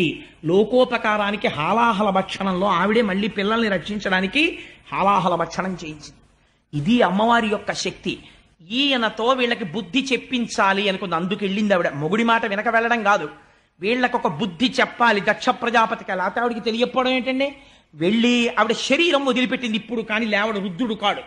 ఆవిడ ఎప్పుడూ శక్తి స్వరూపంగా అయ్యవారితోనే ఉంటుంది. అంతే వీరభద్రుడు వచ్చేశాడు. వచ్చేసి యజ్ఞమంటపాలన్నీ పడగొట్టేశారు. ఎంత గొప్ప యజ్ఞధ్వంసమో పడగొట్టేశారు. ఆ అగ్ని కార్యం చేసేటటువంటి మంటలు లేస్తున్నాయి. ఈ మంటలకి గౌరవం ఏమిట్రా అన్నారు. ఈ అగ్నిహోత్రుడు రుద్రుడు లేని యాగం జరుగుతుంటే ఇంత సహకరించి హవిస్సులు తీసుకెళ్తుండడమా, సిగ్గుండక్కర్లేదు అని మూత్రం పోసి ఆపేశారు ఆ యజ్ఞ అగ్నిహోత్రంలో ఉన్న ఆ యజ్ఞగుండాల్లో ఉన్న అగ్నిహోత్రాన్ని ఆపేసి భృగువు దగ్గరికి వెళ్ళాడు నందీశ్వరుడు. ఏమిరా నువ్వేనా ఆనాడు సభలో శంకరనింద జరుగుతుంటే ఇలా కళ్ళెగరేసిన వాడివి నువ్వే కదా, ఇప్పుడు అనుభవిస్తావు దానికి శిక్ష అని గడ్డం కింద ఎడంచెయ్యేసి పట్టుకుని ముంజికాయని బొటనవేలు పెట్టి పైకెత్తేసినట్టు బొటనవేలుతో 2 గుడ్లు ఉత్తరించేశాడు. 2 కళ్ళు ఊడి కింద పడిపోయిన తర్వాత ఆ మీసాలు గడ్డాలు పట్టుకుని పీకేశారు పూర్తిగా. మీసం ఊడిపోయింది, గడ్డం ఊడిపోయింది. నెత్తురోడుతూ కింద పడిపోయాడు కళ్ళు కనపడకుండా. పూష అనబడేటటువంటి సూర్యుడున్నాడు, ఆయన దగ్గరికి వెళ్ళారు. ఏమయ్యా నువ్వు శంకరనింద జరుగుతుంటే పెద్ద నోరు తెరిచి నవ్వావు, ఇప్పుడు నీకు శిక్ష చూడని ఆ నోటిని గట్టిగా పట్టుకుని నొక్కారు. ఆయన 2 దవడలు తెరిచాడు. పూషదంత భిదవ్యగ్రో దక్షాత్తర హరోహర భగనేత్ర భిదవ్యక్త సహస్రాక్ష సహస్రపాత్ అని పేరు ఆయనకి. ఆ పళ్ళన్నీ పీకేశారు. పీకేస్తే బోసినోరు అయిపోయింది. అన్ని పళ్ళు పీకేసి నెత్తురు కారిపోతున్న నోటితో ఆ పూషను తెలిశారు. ఆఖరికి వీరభద్రుడు ఈయన దగ్గరికి వెళ్ళాడు, దక్ష ప్రజాపతి దగ్గరికి వెళ్ళి కింద పారేసి గుండెల మీద ఎక్కి కూర్చుని కత్తితో కంఠాన్ని కోసేశాడు. ఆ కంఠం తెగలేదు. ఆశ్చర్యపోయాడు. శరీరం అంతా మంత్రపూతమైపోయింది. ఎలా తుంచాలనుకున్నాడు. యజ్ఞ పశువు యొక్క శరీరాన్ని ఎలా తుంచేస్తానో అలా తుంచేస్తాను ఈ దుర్మార్గుడు శివనింద చేసినందుకు అని గుండెల మీద కుడికాలు వేసి తొక్కి పెట్టి తోటకూర కాడ తిప్పేసినట్టు కంఠాన్ని తిప్పేసి ఊడబెరికేసి దాన్ని తీసుకెళ్లి యజ్ఞంలో జరుగుతున్న అగ్నిహోత్రంలో పారేశాడు. యజ్ఞంలో కాలిపోయింది తల లేనటువంటి మొండెం పడిపోయి ఉండిపోయింది. బ్రాహ్మణులు చూసి హాహాకారాలు చేశారు. ఎంత దారుణం రా ఇది, ఇంత గొప్పగా దక్షయజ్ఞ ధ్వంసం జరిగిపోతోందని. ఎక్కడి వారాలు అక్కడ కాకావికలై పారిపోతున్నారు. దారి దొరికితే చాలని పారిపోతున్న వాళ్ళని రాళ్ల పెట్టి కొడుతున్నారు. రక్షించిన వాడు లేడు. జ్ఞాపకం పెట్టుకోండి. శివనింద ఎంత ప్రమాదకరమో, భగవంతుని యందు భేదదృష్టి ఎంత ప్రమాదకరమో పోతన గారు వ్యాసుల వారు భిక్ష పెట్టి చెప్తున్నారు జాతికి. ఈశ్వరుణ్ణి ఒక్కడిగా చూడడం నేర్చుకో, లేకపోతే పాడైపోతావు అని. ఏమైంది? అప్పుడు అందరూ కలిసి చతుర్ముఖ బ్రహ్మగారి దగ్గరికి పరిగెత్తారు. పరిగెత్తి ఆయన దగ్గరికి వెళ్ళాయా, పాపకర్మ చేసేశాం, చెయ్యకూడనటువంటి పని చేశాం, అక్కడ జరుగుతున్నటువంటి పరమశివుడికి హవిర్భాగములు లేనటువంటి యజ్ఞాన్ని చేశాం, దానివల్ల ఇంత ఉపద్రవం వచ్చింది, ఏం చెయ్యమంటావని అడిగారు. ఆయన అన్నాడు, మీకు అసలు బుద్ధుందిరా? మీరు క్రతుబాగా రుండగు ఈశ్వరుడు పశుపతి శర్వు భర్గు దూరీకృత యజ్ఞభాగుని చేసిన మీరు యతిదోషులు దుర్మతులకు మీరింకన్ అన్నాడు. పరమేశ్వరుడికి యజ్ఞంలో హవిస్సులు లేకుండా యజ్ఞం చేశారా? కాల్సన ఎందుకురా యజ్ఞం అని అడిగాడు. ఎందుక యజ్ఞం? ఎందుక దుర్మార్గపు యజ్ఞాలు? మీకు చేస్తే యజ్ఞం సరిగ్గా చెయ్యాలి, అంతేకాని యజ్ఞం చేసి కాసేపు శంకరనింద చేయడం కోసం శివనింద చేయడం కోసం యాగాలు యజ్ఞాలా? ఎవడు చెప్పిన యజ్ఞాలు రా మీకు యజ్ఞాలు? మీరు చేసిన పని వల్ల మీరు దుర్మార్గులైపోతారా, పాడైపోతారన్నాడు. అయ్యా పాడయ్యపోయాం, చావగొట్టేశారు, భృగువుకి కళ్ళు పోయాయి, పూషకి దంతాలు పోయాయి, మాకు ఒళ్ళంతా దెబ్బలు నెత్తుర్లు కారిపోతున్నాయి, చాలా మంది అక్కడే పడిపోయారు. ఇప్పుడు తిన్నది చాలు, నువ్వు తిట్టింది చాలు, మాకు మార్గం చెప్పన్నారు. ఒక్కటే మార్గం, ఎవరి పట్ల తప్పు చేశారో వాడి దగ్గరికి వెళ్ళి పడిపోండి. ఎందుకో తెలుసా? ఆయన ఒక్కటే, ఆయన దగ్గరున్న లక్షణం జగత పితరౌ వందే పార్వతీ పరమేశ్వరౌ. ఎన్ని తప్పులు చేసినా వెళ్ళి ఆయన కాళ్ళ మీద పడిపోతే మళ్ళీ రక్షిస్తారు. అంటే వీళ్ళన్నారు, అయ్య బాబోయ్ కైలాసం వైపుకి వెళ్ళడమే అడిలిపోతున్నా, నువ్వు రామాతో అన్నారు. సరే పదండని చతుర్ముఖ బ్రహ్మగారు తీసుకెళ్లారు. తీసుకెళ్లిన తర్వాత కైలాస పర్వతాన్ని వర్ణన చేస్తారు. అక్కడ ఎందరో సిద్ధులు, సాధ్యులు, తపస్సు చేసుకునే వాళ్ళు, దేవకాంతలు, చెట్లు, కలకూజితాలు, పక్షులు, మానస సరోవరం, అక్కడ ప్రవహిస్తున్నటువంటి నదులు, అందులో ఉండేటటువంటి హంసలు, ఆ రాచిలుకలు, అంతఃపురాలు, ప్రమదగణాలు, పరమ పవిత్రమై శంకరుడి చేత జ్ఞానబోధ చేయించుకుంటున్నటువంటి మహర్షులు, ఋషులు, సనకసనందనాదులతో ఉంది. అటువంటి కైలాస పర్వతం మీదకి వెళ్ళారు.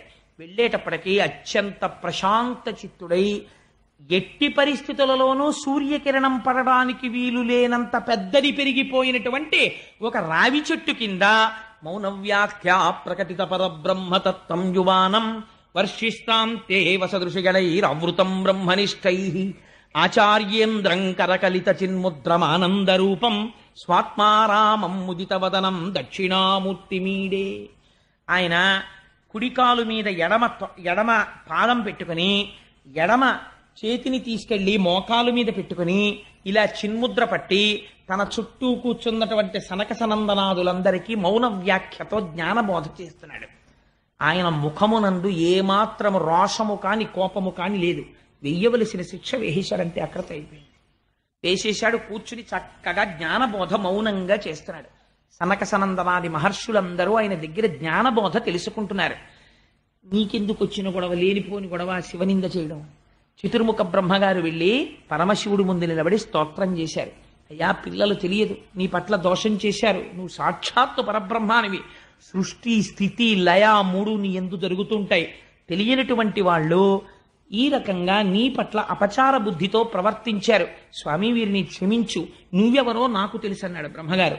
అని ఒక్క మాట చెప్తాను, ఒక్క పద్యం చాలండి. ఎంత గొప్ప పద్యం చెప్పాడంటే, స్వామి నువ్వెవరో తెలుసా, నిరంతరము కూడా అనయము వీడకయుండన్ ఎవ్వరినీ కూడా విడిచిపెట్టకుండా ఉంటూ శివశక్తి రూపమున క్రీడ సల్లుపు, శివశక్తుల యొక్క రూపంలో క్రీడ సల్పుతూ ఈ జగమంతా నటరాజతత్వంలో కదులుతూనే ఉంటుంది. అందుకే నటరాజస్వామి ఒక చేతిలో ఢమరుక పట్టుకుంటారు. ఢమరుక పట్టుకుంటే ఢమరుక మోగితే ఆకాశ గుణకం, అందులోంచి శబ్దం ఆకాశతత్వం. అంటే ఆయన సృష్టి చేస్తాడు. ఆయన ముఖం నవ్వుతూ ప్రసన్నంగా ఉంటుంది, అంటే ఆయన స్థితికారకుడు. ఆయన ఇటువైపు చేతిలో అగ్నిహోత్రాన్ని పట్టుకుంటాడు, అంటే లయకారకుడు.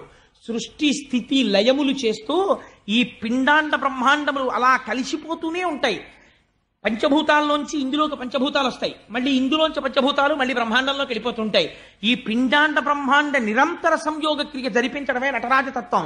ఆ నటరాజతత్వమై శివశక్తి రూపముల క్రీడ చల్లుపు ఊర్ణనాభిగతి ఈ విశ్వ జనన విలయ స్థితి హేతిభూతుండవగుచుండు విశరుద్ర. స్వామి నువ్వెవరో తెలుసా, ఊర్ణనాభిగతి. నువ్వు సృష్టి ఎలా చేస్తావో తెలుసా, సృష్టి చేయడానికి ఎక్కడి నుంచో ఏదో పట్టుకురావు, ఓ గోడ కట్టడానికి సిమెంటు ఇటకలు పట్టుకొచ్చినట్టు. ఊర్ణనాభిగతి, ఒక సాలెపురుగు ఓ గోడ మీదకి వస్తుంది, వచ్చి ఇక్కడ గూడు కడదాం అనుకుంటుంది. అలా అనుకోగానే దాని నోట్లోంచి లాలాజనం వస్తుంది. ఆ ఉమ్మితోటి తీగ చేసి గూడు కట్టేస్తుంది. గూడు కట్టేసి ఆ గూడు మధ్యలో కూర్చుంటుంది. ఓ 2-3 రోజులు ఉంటుంది. ఏమిటి గూడు వెళ్ళిపోదాం అనిపిస్తుంది. ఆ గూడు తానే అటు ఇటు చిందరవందరగా చింపేస్తుంది, ఓడగొట్టేస్తుంది, వెళ్ళిపోతుంది. అలా నువ్వు కట్టు, నువ్వు పాడిచే, నువ్వు తిరుగా గూట్లో, నీ వల్ల కాదు. ఊర్ణనాభిగతి, నీకు వేరే ఉపకరణాలు ఉండవు. నీ అంత నువ్వు సంకల్పం చేసి లోకాన్ని సృష్టి చేస్తావు, నీవే ఇంతగా పరిణమిస్తావు, ఆఖరణ నువ్వే లయం చేసేస్తావు. మైనపు ముద్ద నల్లపూసల్లో తిరిగి అంటించుకున్నట్టు నీలోకి లోకాల్ని తీసేసుకుంటావు. అటువంటి వాడివని తెలియక నీ యందు భేదబుద్ధితో ప్రవర్తించారు, స్వామి వీళ్ళని అనుగ్రహించు అన్నాడు. అంటే అప్పుడు వీళ్ళందరూ అయ్యా మా వల్ల పొరపాటు జరిగిపోయింది, క్షమించమని స్తోత్రం చేశారు. చేస్తే మహానుభావుడు భోళాశంకరుడు కదా, అభయంకరుడు, ఆయన అన్నాడు మీ అందరికీ అభయం ఇస్తున్నాను, యజ్ఞం మధ్యలో ఆగిపోకూడదు. ఎంత ధర్మాత్ముడో చూడండి, యజ్ఞము నడిపించండి. ఎవరు యజ్ఞము చెయ్యాలో ఆ దక్ష ప్రజాపతికి ఇవాళ ముఖం లేదు, తీసేశాడు వీరభద్రుడు. అందుకని ఒక గొర్రె ముఖాన్ని తీసుకెళ్లి అతికించండి. ప్రజాపతులలో దక్ష ప్రజాపతి ఇలా గొర్రె ముఖంతో ఉంటాడు. ఎందుకో తెలుసా అండి, లేనిపోని శివనింద చేసినందుకు నాకు ఈ గొర్రె ముఖం వచ్చింది సుమా అని చెప్పడానికి దక్ష ప్రజాపతి గొర్రె ముఖంతో ఉంటాడు. అప్పుడు మిగిలినటువంటి యజ్ఞ భాగాన్ని పూర్తి చేస్తాడు. పూష తాను ఏదైనా తినవలసి వచ్చినప్పుడు యజమాని యొక్క దంతములతో తింటాడు. భృగువుకి నేత్రములు ఇస్తాను, కానీ తాను తినవలసినటువంటి హవిస్సులు భృగువుకి కనపడతాయి ఇంక నుంచి అని. ఎవరెవరు దెబ్బలు తిన్నారో, ఎవరెవరికి అంగవికలురయ్యారో వాళ్ళందరికీ మళ్ళీ తిరిగి స్వాస్థ్యమును ప్రసాదిస్తున్నాను. ఈ యజ్ఞమును మీరందరూ కూడా సంతోషముగా పూర్తి చేసుకోండి అని మళ్ళీ ఎవరెవరు ఇబ్బంది పడ్డారో వాళ్ళందరికీ వరాలు ఇచ్చేశాడు. అందరూ సంతోషంగా స్తోత్రం చేస్తుంటే అప్పుడు దక్ష ప్రజాపతికి ఓ గొర్రె తలకాయ తీసుకెళ్లి పెట్టారు. ఠంగుని లేచి నిలబడ్డాడు. నిలబడి పరిగెత్తుకుంటూ కైలాసానికి వచ్చాడు. వచ్చి అప్పుడు శంకరుణ్ణి చూసి ప్రార్థన చేశాడు. అయ్యా నీకపరాధుడనగునను దండించుట దండనము కాదు మదిన్, నన్ను రక్షించుటగా తలతును అభవ ఈశపు రహర రుద్ర. స్వామి, నువ్వు నన్ను దండించడం నేను దండనగా భావించట్లేదు, దీన్ని రక్షణగా భావిస్తున్నాను. దీని వలన ఇంకా భవిష్యత్తులో ఎప్పుడూ ఎవ్వరూ ఇటువంటి అపరాధములు చేయకుందురుగాక, అందరూ తెలుసుకుంటారు. అందుకని నువ్వు నన్ను రక్షించిన వాడిగా భావిస్తున్నాను స్వామి, నన్ను మన్నించు అని నమస్కరించాడు. సరే, వెళ్ళి ఆ యాగాన్ని పూర్తి చెయ్యి అన్నాడు. ఆ యాగం పూర్తి చెయ్యడానికి వెళ్ళిపోయారు. పోతన గారు అంటారు, ఈ ఆఖ్యానము చదివిన వినిన ధీమంతులకున్ ధీమతులై వినిన జ్యుతిమంతులకున్. జ్యుతిమంతుడు అంటే రాగద్వేషాలు లేకుండా ఉన్న సత్యాన్ని ఉన్నట్టు గ్రహించడానికి యథార్థ బుద్ధితో నిష్కల్మష చిత్తంతో కూర్చుని విన్నటువంటి వాడు ఎవడున్నాడో అటువంటి వాడికి ఆయువు ధనమును కల్గును. ఏదైనా రోగాలు వచ్చి వాడికి అపమృత్యు దోషం ఉంటే అటువంటి అపమృత్యువు పోయి ఆయుర్దాయం నిలబడుతుంది. దరిద్రుడైన వాడుంటే వాడికి ధనము కలుగుతుంది. బాయును దుఃఖములు తొలగు భవబంధములున్. వాడికి ఉన్నటువంటి సంకటములన్నీ తొలగిపోయి చిట్ట చివర వాడికి ఉన్న భవబంధములు నశించి ఎవరు దక్షయజ్ఞ ధ్వంసమును వింటున్నారో అటువంటి వారికి తుట్ట ఊపిరి తీస్తున్నప్పుడు ఈశ్వరానుగ్రహం కలిగి వారు శివనామము చెప్తూ కైవల్యమును పొందగలరు. అటువంటి గొప్ప ఫలితాన్ని దక్షయజ్ఞ ధ్వంసమునకు ప్రకటించారు. అంత గొప్ప ఆఖ్యానమై తర్వాత అప్పుడు వెళ్ళి యజ్ఞాన్ని పూర్తి చేసి శ్రీమన్నారాయణుణ్ణి స్తోత్రం చేస్తే అప్పుడు శ్రీమన్నారాయణుడిగా ప్రత్యక్షమయ్యాడు. ఇప్పుడు చూడండి, ఒక బ్రహ్మమే శివుడిగా కనపడుతుంది, ఒక బ్రహ్మమే విష్ణువుగా కనపడుతుంది. అప్పుడు మళ్ళీ శ్రీమన్నారాయణుణ్ణి స్తోత్రం చేసి, స్వామి నువ్వు యజ్ఞభర్తవి, యజ్ఞభృత్ యజ్ఞకృత్ యజ్ఞీ యజ్ఞభుక్ యజ్ఞ సాధన అని ఆయనకి నమస్కరించారు. ఇవాళ దక్షయజ్ఞ ధ్వంసం ఎందుకు చెప్పవలసి వచ్చిందో చెప్పనండి. రేపటి రోజున మనం సత్యనారాయణ స్వామి వ్రతం చేస్తాం. సత్యనారాయణ స్వామి వారి యొక్క లీల ఆశ్చర్యకరమైనది. మీకు తెలుసో తెలీదో, మన ఊర్లోనే ఉన్నారు ఇప్పటికీ వారి వంశంలో వారు. ఒక మహానుభావుడికి కలలో కనపడి, నేను రత్నగిరి కొండ మీద అంకుడు చెట్టు కింద ఉన్నాను, నన్ను ప్రతిష్ఠ చేయమని కలలో కనపడి చెప్పారు. రామరామాయణం బహద్దూరు వారని ఆ బహద్దూరు వారికి కనపడితే వారు గోర్స మా దొరగారి ఊరిలోనే ఉండేవారు. ఉంటే వారికి వారి స్నేహితుడు ప్రకాశరావు గారికి ఏకకాలమునందు కల్లోకి వచ్చారు.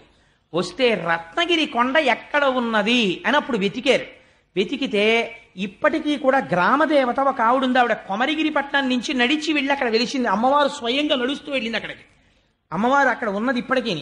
ఆ రత్నగిరి కొండ ఎక్కడ ఉన్నది అంటే అమ్మవారు ఉన్న కొండ రత్నగిరి కొండ అని ప్రకాశరావు గారు ఆ రామరాయణం బహద్దూరు వారు ఇద్దరూ కలిసి కాగడాలు పట్టుకుని అప్పుడు కొండంత పొదలు మధ్యాహ్నం వరకు వెతికి వెతికి వెతికి వెతికి ఇంకా వెతకలేక వేసారిపోయి ఓ చెట్టు కింద కూర్చున్నారు. కూర్చుని క్రూర జంతువులు ఉంటాయని డప్పులు కొట్టుకుంటూ తిరుగుతున్నారు. కూర్చుని, స్వామి నేనా నిన్ను వెతకడం? హనుమ వెతికితే సీతమ్మ కనపడిందా? నువ్వే అనుగ్రహించి మాకు కనపడాలి అన్నారు. అనేటప్పటికి ఆ చెట్టు కొమ్మలు ఇలా ఊగాయి, సూర్యకిరణాలు పడ్డాయి. పడేటప్పటికి అక్కడ కనపడ్డారు సత్యనారాయణ స్వామి వారు. ఆశ్చర్యపోయి సంతోషంతో ఆ చెట్టు కింద నుంచి స్వామిని తీసుకొచ్చారు. ఆ చెట్టు అంకుడు చెట్టు. అంకోలం నిజబీజ సంతతి రయస్కాంతో ఫలం సూచిక. శంకరులు అంటారు, అంకోల వృక్షానికో గమ్మత్తుంటుంది. చెట్టు పండు పండిపోయి తనంత తాను కింద పడిపోతుంది. పడిపోయిన తర్వాత బద్దలైపోగానే అందులో గింజలు మళ్ళీ టంగుని ఎగిరి చెట్టుని అంటుకుంటాయి. అలా అంకుడు చెట్టు పరబ్రహ్మం. తన నుంచి విడిపోయినటువంటి జీవుల్ని మళ్ళీ ఈశ్వరుడు తనలోకి తీసుకుంటాడు. అందుకే రక్షణ, లయకారకత్వం అంటేను. అటువంటి అంకుడు చెట్టు పరబ్రహ్మస్వరూపం. అంకు అన్న మాటలో పూర్ణానుస్వరం సత్యవతీదేవి, అంకు అన్న మాటలో అకారం విష్ణుస్వరూపం, కకార ఉకారములు బ్రహ్మ శివుడు.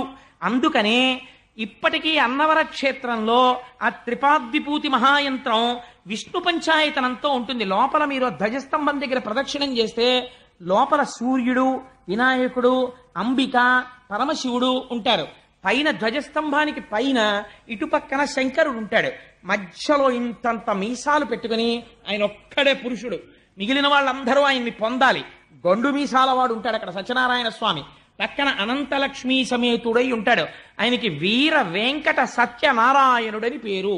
వీర అంటే దానవీర, ధర్మవీర, దయావీర, ఎన్ని వీరత్వములైనా ఆయన దగ్గర ఉన్నాయి. వెంకట, మీరు తలుచుకున్నంత మాత్రం చేత మీ పాపాన్ని తీసేస్తాడు. సత్య, మార్పు లేనటువంటి వాడు. నారాయణ, అందరికీ కల్పతరువైనటువంటి వాడు, జీవులందరూ ఆశ్రయించినటువంటి వాడు, జీవులకు ఆశ్రయమైనటువంటి వాడు. ఆ శివకేశవుల భేదం ఉండదు. అందుకే తులసిపత్రితో పూజ, మారేడు దళంతో పూజ, రెండింటితోనూ ఏకకాలమునందు పూజ స్వామికి. అందుకని పక్కన శంకరుడితో ఒకే పీఠం మీద వెలిసి ఉంటాడు. అటువంటి సత్యనారాయణుడు మనకి ఉన్న ఈశ్వర తత్వము ఒక్కటే అని ప్రతిపాదించగలిగినటువంటి మహత్తరమైన స్వరూపం. ఆ స్వరూపం, ఆ అంకోణ వృక్షం ఎక్కడుండేదో తెలుసా అండి? ఇప్పుడు సత్యనారాయణ స్వామి వారి క్షేత్ర పాలకుడైనటువంటి రామచంద్రమూర్తి గుడి ఉందే, ఆ గుడి పక్కనే కళ్యాణ మంటపం ఒకటి ఉంటుంది. ఆ కళ్యాణ మంటపం ఎక్కడుందో అంకోల వృక్షం అక్కడ ఉండేది. అక్కడ దొరికారు సత్యనారాయణ స్వామి వారు. అక్కడ దర్శనం ఇచ్చిన తర్వాత తీసుకెళ్లి ప్రతిష్ఠ చేశారు. ఇప్పటికీ మీకు ఒక రహస్యం చెప్తున్నాను. నాకు స్వానుభవం, వేదిక మీద చెప్పడం నాకు ఇష్టం లేదు. అప్పటికే ఒకసారి నోరు జారి చెప్పేశాను నా వ్యక్తిగత అనుభవం. ఒక దేవాలయంలో చాలా దూరంలో మీరు ఎక్కడ ఉండి సత్యనారాయణ స్వామి వారిని తలుచుకోండి, ఆ యంత్ర మహిమ చేత ఆయన వింటారు. రేపటి రోజున మన జీవితంలో ఎప్పుడూ మనం సంధ్యావందనం చేస్తే ఒకటి కోరుతాం, విష్ణు శివశ్చ హృదయం విష్ణుర్విష్ణోశ్చ హృదయం శివ యథాంతరం నపశ్యామి తథా మే స్వస్తిరాయుషి. శివకేశముల యందు భేదబుద్ధి లేకుండా నా జీవితము గడుచుగాక అని అడుగుతాం. అటువంటి అభేదమైన తత్వాన్ని, ఆ సత్యనారాయణ స్వామి వారి వ్రతాన్ని రేపటి రోజున మనం చెయ్యబోతున్నాం. మీకు నేను ఒక్క విషయంలో క్షమార్పణ చెప్పాలి. ఇక్కడ చాలా మందికి పాపం రేపటి వ్రతం చెయ్యాలి అని కోరికుంది. ఎప్పుడైనా మీకు నేను ఆ వ్రత కథ వెనక రహస్యం, అసలు ఆ మంటపం అలా ఎందుకు వేస్తారు, అది ఎప్పుడైనా ఉపన్యాసంలో చెప్తాను. ఇప్పుడు భాగవతంలో కుదరదు కాబట్టి. కానీ మీలో వ్రతానికి టికెట్లు దొరకని వాళ్ళు ఏమీ బెంగ పెట్టుకోకండి. నేను ఒక లఘు మార్గం చెప్తాను, మీ అందరూ వ్రతం చేసినట్టే. మీరు రేపటి రోజున అత్యంత ఆనందంతో సంతోషంతో గోపాలకృష్ణ గారికి చెప్పి బయట 3-4 పెద్ద పెద్ద కళాయిలు పెట్టిస్తాం. మీ చేత్తో ఇన్ని పువ్వులు పట్టండి చాలు. పత్రం పుష్పం ఫలం తోయం యోమే భక్త్యా ప్రయచ్చతి. మీరు తెచ్చినటువంటి పువ్వులు మీ హృదయముతో సమానము. మీరు తెచ్చిన పువ్వులు అందులో సమర్పించండి. ఈ పువ్వులు రేపు వ్రతం చేసే వాళ్ళ ద్వారా సత్యనారాయణ స్వామి వారి పాదాల మీద వేయిస్తాం. ఈశ్వరుడు భక్తికి లొంగిపోతాడు. మీరందరూ వ్రతం చేసిన ఫలితం సిద్ధిస్తుంది. వ్రతం అయిపోగానే అందరం కూర్చుని చక్కగా సత్యనారాయణ వ్రతం చేద్దాం. వ్రతం అయిపోయిన తర్వాత అంటే కాసేపు సౌకర్యం కోసం కూర్చున్న వాళ్ళు కాస్త ఏదో దీపారాధన అగరవత్తు అవి తిప్పాలి కాబట్టి కాసేపు లోపల కూర్చోవడం, అది మీరు ఆ వ్రతాన్ని చూడొచ్చు చుట్టూ కూర్చుని. అలాగే వ్రత కథని స్పీకర్లో వినొచ్చు. ఆ తాదాత్మతని పొందుతూ మీరు మానసికంగా చేసేయచ్చు. బయట కూర్చుని మీరు కూడా ఆవాహయామి స్థాపయామి పూజయామి అంటే కళ్ళు మూసుకుని ఓ తాంబూలం అక్షతా మంటపంలో పెట్టేసుకుంటూ ఉండొచ్చు. ఏమి దోషం లేదు. ఆఖరణ కథ విని ప్రసాదం మీ అందరికీ వితరణ చేయబడుతుంది. మహానుభావుడు సేమకుర్తి భాస్కర్రావు గారు దానికి ఏర్పాట్లు చేశారు ప్రసాదానికి. అందుకని అందరికీ ప్రసాదం ఇస్తారు. ప్రసాదం తింటే వ్రతం చేసినట్టే, అనుగ్రహం సిద్ధిస్తుంది. చేసి అందరం కలిసి భీష్మాచార్యుడు మహానుభావుడు శరీరం వదిలిపెడుతూ ఎదురుగుండా పరమాత్మని చూస్తూ విష్ణు సహస్రం చెప్పి వెళ్ళిపోయిన మహాపురుషుడు భీష్ముడొక్కడే. రేపటి రోజున మనుష్యుడిగా పుట్టిన అందరం ఆయనకి తర్పణ ఇవ్వాలి. చక్కగా వ్రతం చేసుకుని అందరం కూర్చుని విష్ణు సహస్రం చదివి రేపటి రోజున మహానుభావుడు తత్వవిధానంద సరస్వతీ స్వామి వారి దర్శనం చేసుకుని వారి అనుగ్రహ భాషణం విని తరించి ఇంటికి వెళ్ళి సాయంకాలం వద్దాం. రేపు సాయంకాలం భారతంలోంచి దేవీ భాగవతంలోంచి అనుసంధానం చేస్తూ భీష్మాచార్యుడి జీవితాన్ని చెప్పి భాగవతాంతర్గతంగా కృష్ణ పరమాత్మను ఉద్దేశించి భీష్ముడు చేసిన స్తోత్రాన్ని వివరణ చేస్తాను. శ్రీ శ్రీనివాస గోవింద,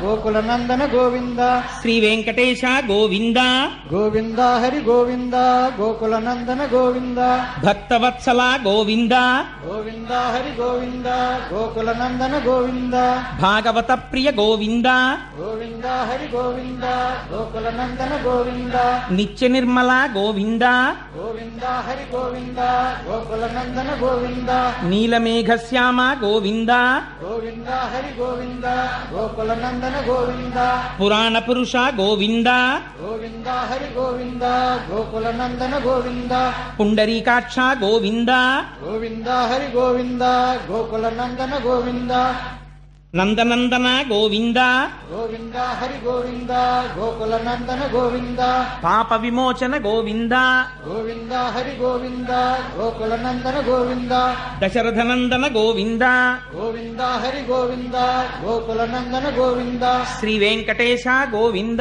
గోవింద హరి గోవింద గోకుల నందన గోవింద. సర్వం శ్రీ ఉమామహేశ్వర పరబ్రహ్మార్పణమస్తు. స్వస్తి.